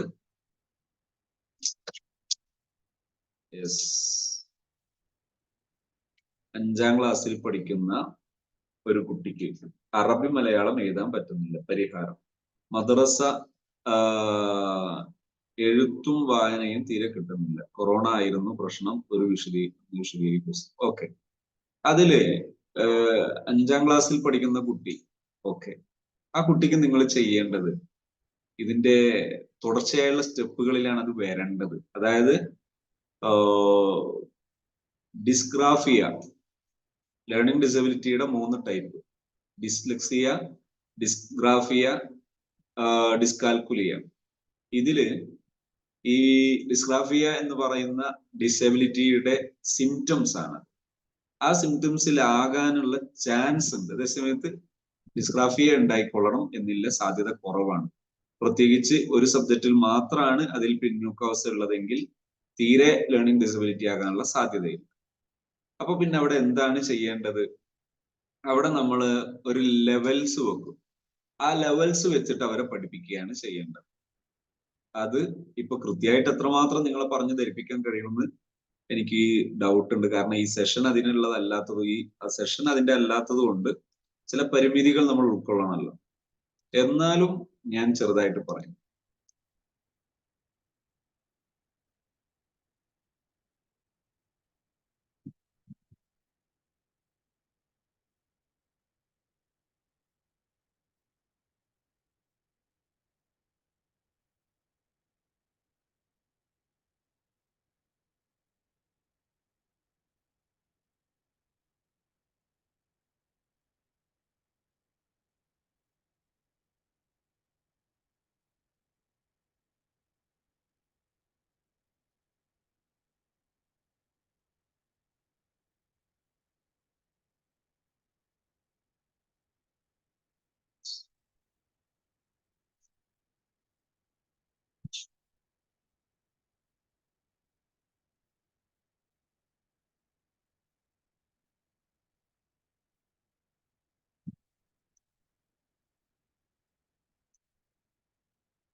നിങ്ങൾ ഇപ്പൊ സ്ക്രീനിൽ കാണുന്നുണ്ടാകും ഞാൻ പ്രതീക്ഷിക്കുന്നു. ഇത് ഒരു ലെവലാണിത്. ഇപ്പൊ മലയാളത്തിന് ഉപയോഗിക്കുന്ന ഒരു ലെവലാണ്. ആദ്യം അക്ഷരമാല തിരിച്ചറിയാൻ നോക്കുന്നുണ്ടോ, അക്ഷരമാലകൾ തിരിച്ചറിയാൻ പറ്റുന്നുണ്ടോ നോക്കുക. അത് അക്ഷരമാലകൾ തീർത്തും തിരിച്ചറിയാൻ പറ്റുന്നുണ്ടെങ്കിൽ പിന്നെ ചിഹ്നങ്ങൾ നോക്കുക. ഇപ്പൊ അറബിയിലാണെങ്കിൽ ഇത് ഇവിടെയൊക്കെ ശ്രദ്ധിക്കാം. അതായത് അക്ഷരങ്ങൾ മുഴുവനായിട്ട് അറിയാമെങ്കിൽ മാത്രം. പക്ഷെ അക്ഷരങ്ങൾ ചിലരൊക്കെ അലിഫ് മുതൽ അവസാനം വരെ നമ്മളെ അലിഫ് മുതൽ ഈ യാവ് വരെ അല്ലെങ്കിൽ ലാം അലിഫ് വരെ അത് തീർത്തും കിട്ടാതെ കുറെയൊക്കെ കിട്ടും എന്നതുകൊണ്ട് നോക്കരുത്. എല്ലാം കിട്ടുമോ എന്ന് നോക്കണം. ഏതെങ്കിലും കിട്ടാത്തതുണ്ടെങ്കിൽ ചിലരൊക്കെ അത് ശ്രദ്ധിക്കൂല. എന്തുകൊണ്ടെന്ന് പറഞ്ഞാൽ പലതും വായിക്കുന്നുണ്ട്, അതുകൊണ്ട് അതും കിട്ടുമെന്ന് മനസ്സിലാക്കുക. അങ്ങനെ പാടില്ല. അക്ഷരമാല തന്നെ നോക്കണം. അക്ഷരമാല ക്ലിയർ ആണ് എന്ന് ബോധ്യപ്പെട്ടാൽ മാത്രം ചിഹ്നങ്ങൾ നോക്കുക. ചിഹ്നങ്ങൾ ശരിയായാൽ മാത്രം ഷദ് മദ് നോക്കുക. അതും ക്ലിയർ ആയതിനു ശേഷം രണ്ടക്ഷരങ്ങൾ നോക്കുക. രണ്ടക്ഷരങ്ങൾ ഫുള്ളായിട്ട് എല്ലാ അക്ഷരങ്ങളിലും രണ്ടക്ഷരം വരുന്നത് വെച്ചിട്ട് നോക്കുക. അതെല്ലാം ശരിയായാൽ മാത്രം മൂന്നക്ഷരങ്ങളിലേക്ക് വരിക. അങ്ങനെ പഠിപ്പിക്കാൻ അത് മാത്രം പോരാ, നമ്മളെ ട്രെയിനിങ് ബാക്കപ്പ് വേണം. കാരണം ഇവിടെ ചോദ്യങ്ങളിൽ എനിക്ക് അവര് വോയിസിൽ വന്ന് സംസാരിക്കെങ്കിൽ കുറച്ചുകൂടി ഉഷാറായിരുന്നു. കാരണം ആരാണ് കുട്ടിയെ ഈ പഠനത്തിൽ ഇടപെടുന്നത്? ആരാണ്? മാതാവാണോ? വീട്ടിൽ ആരൊക്കെയുണ്ട്? പിതാവ് നാട്ടിലുണ്ടോ? പിന്നെ ഉണ്ടെങ്കിൽ എന്താണ് ജോലി? അങ്ങനെ കുറെ വിഷയങ്ങൾ അതെനിക്ക് മനസ്സിലാകുമ്പോഴാണ് എനിക്ക് വേണ്ട പോലെ ഇതിനോട് പ്രതികരിക്കാൻ പറ്റുക. അതിന് വോയിസിൽ തന്നെ വരുമ്പോഴാണ്, എന്നോട് ലൈവായിട്ട് പരസ്പര സംഭാഷണ മനോഭാവത്തിൽ വരുമ്പോഴാണ് എനിക്ക് വേണ്ട പോലെ പറയാനും സംസാരിക്കാനും പറ്റുക. ഇപ്പൊ അഥവാ വരുന്നുണ്ടെങ്കിൽ നിങ്ങൾ പറയണം. ഞാൻ പിന്നെ റെക്കോർഡ് നിങ്ങൾക്ക് ബുദ്ധിമുട്ടുണ്ടെങ്കിൽ റെക്കോർഡ് കട്ട് ചെയ്തിട്ട് വേണം എന്ത് ചെയ്യാൻ നിങ്ങൾക്ക് കേൾക്കാൻ. ഞാൻ റെക്കോർഡ് കട്ട് ചെയ്യും, എന്നിട്ട് നിങ്ങൾക്ക് സംസാരിക്കാം. ഇനി അതല്ല നിങ്ങൾക്കത് മറ്റുള്ളവർ കേൾക്കുന്നതുകൊണ്ട് തകരാറില്ലെങ്കിൽ നിങ്ങൾക്ക് റെക്കോർഡ് തന്നെ, അല്ല ഇപ്പൊ ഈ റെക്കോർഡ് തന്നെ സംസാരിക്കാം. ഇതൊക്കെ തിരിഞ്ഞാൽ എനിക്ക് എളുപ്പമുണ്ട് പറഞ്ഞുതരാൻ. നമ്മള് ട്രെയിനിങ് സിസ്റ്റത്തിലേക്ക് കൊണ്ടുപോകാം, തുടർച്ചയായിട്ട് കൊണ്ടുപോവുകയും ചെയ്യാം. അതാണ് നല്ലത്. തുടർച്ചയായിട്ടാണെങ്കിൽ ഒരു 3-4 സെഷൻ കഴിയുമ്പോഴേക്ക് തന്നെ മിക്കവാറും ആ കുട്ടിയെ നിങ്ങൾക്ക് റിക്കവർ ചെയ്ത് പോരാനാണ് സാധ്യത. പക്ഷെ 12 സെഷനാണ് നമ്മളെ ബേസിക്. എന്നാലും ഒരു പക്ഷേ 4 കൊണ്ടൊക്കെ ചിലപ്പോൾ കരകയറി പോന്നേക്കാം.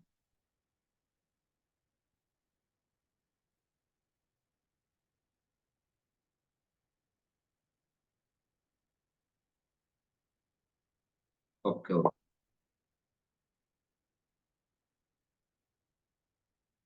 ഓക്കെ നിങ്ങൾ സംസാരിച്ചു.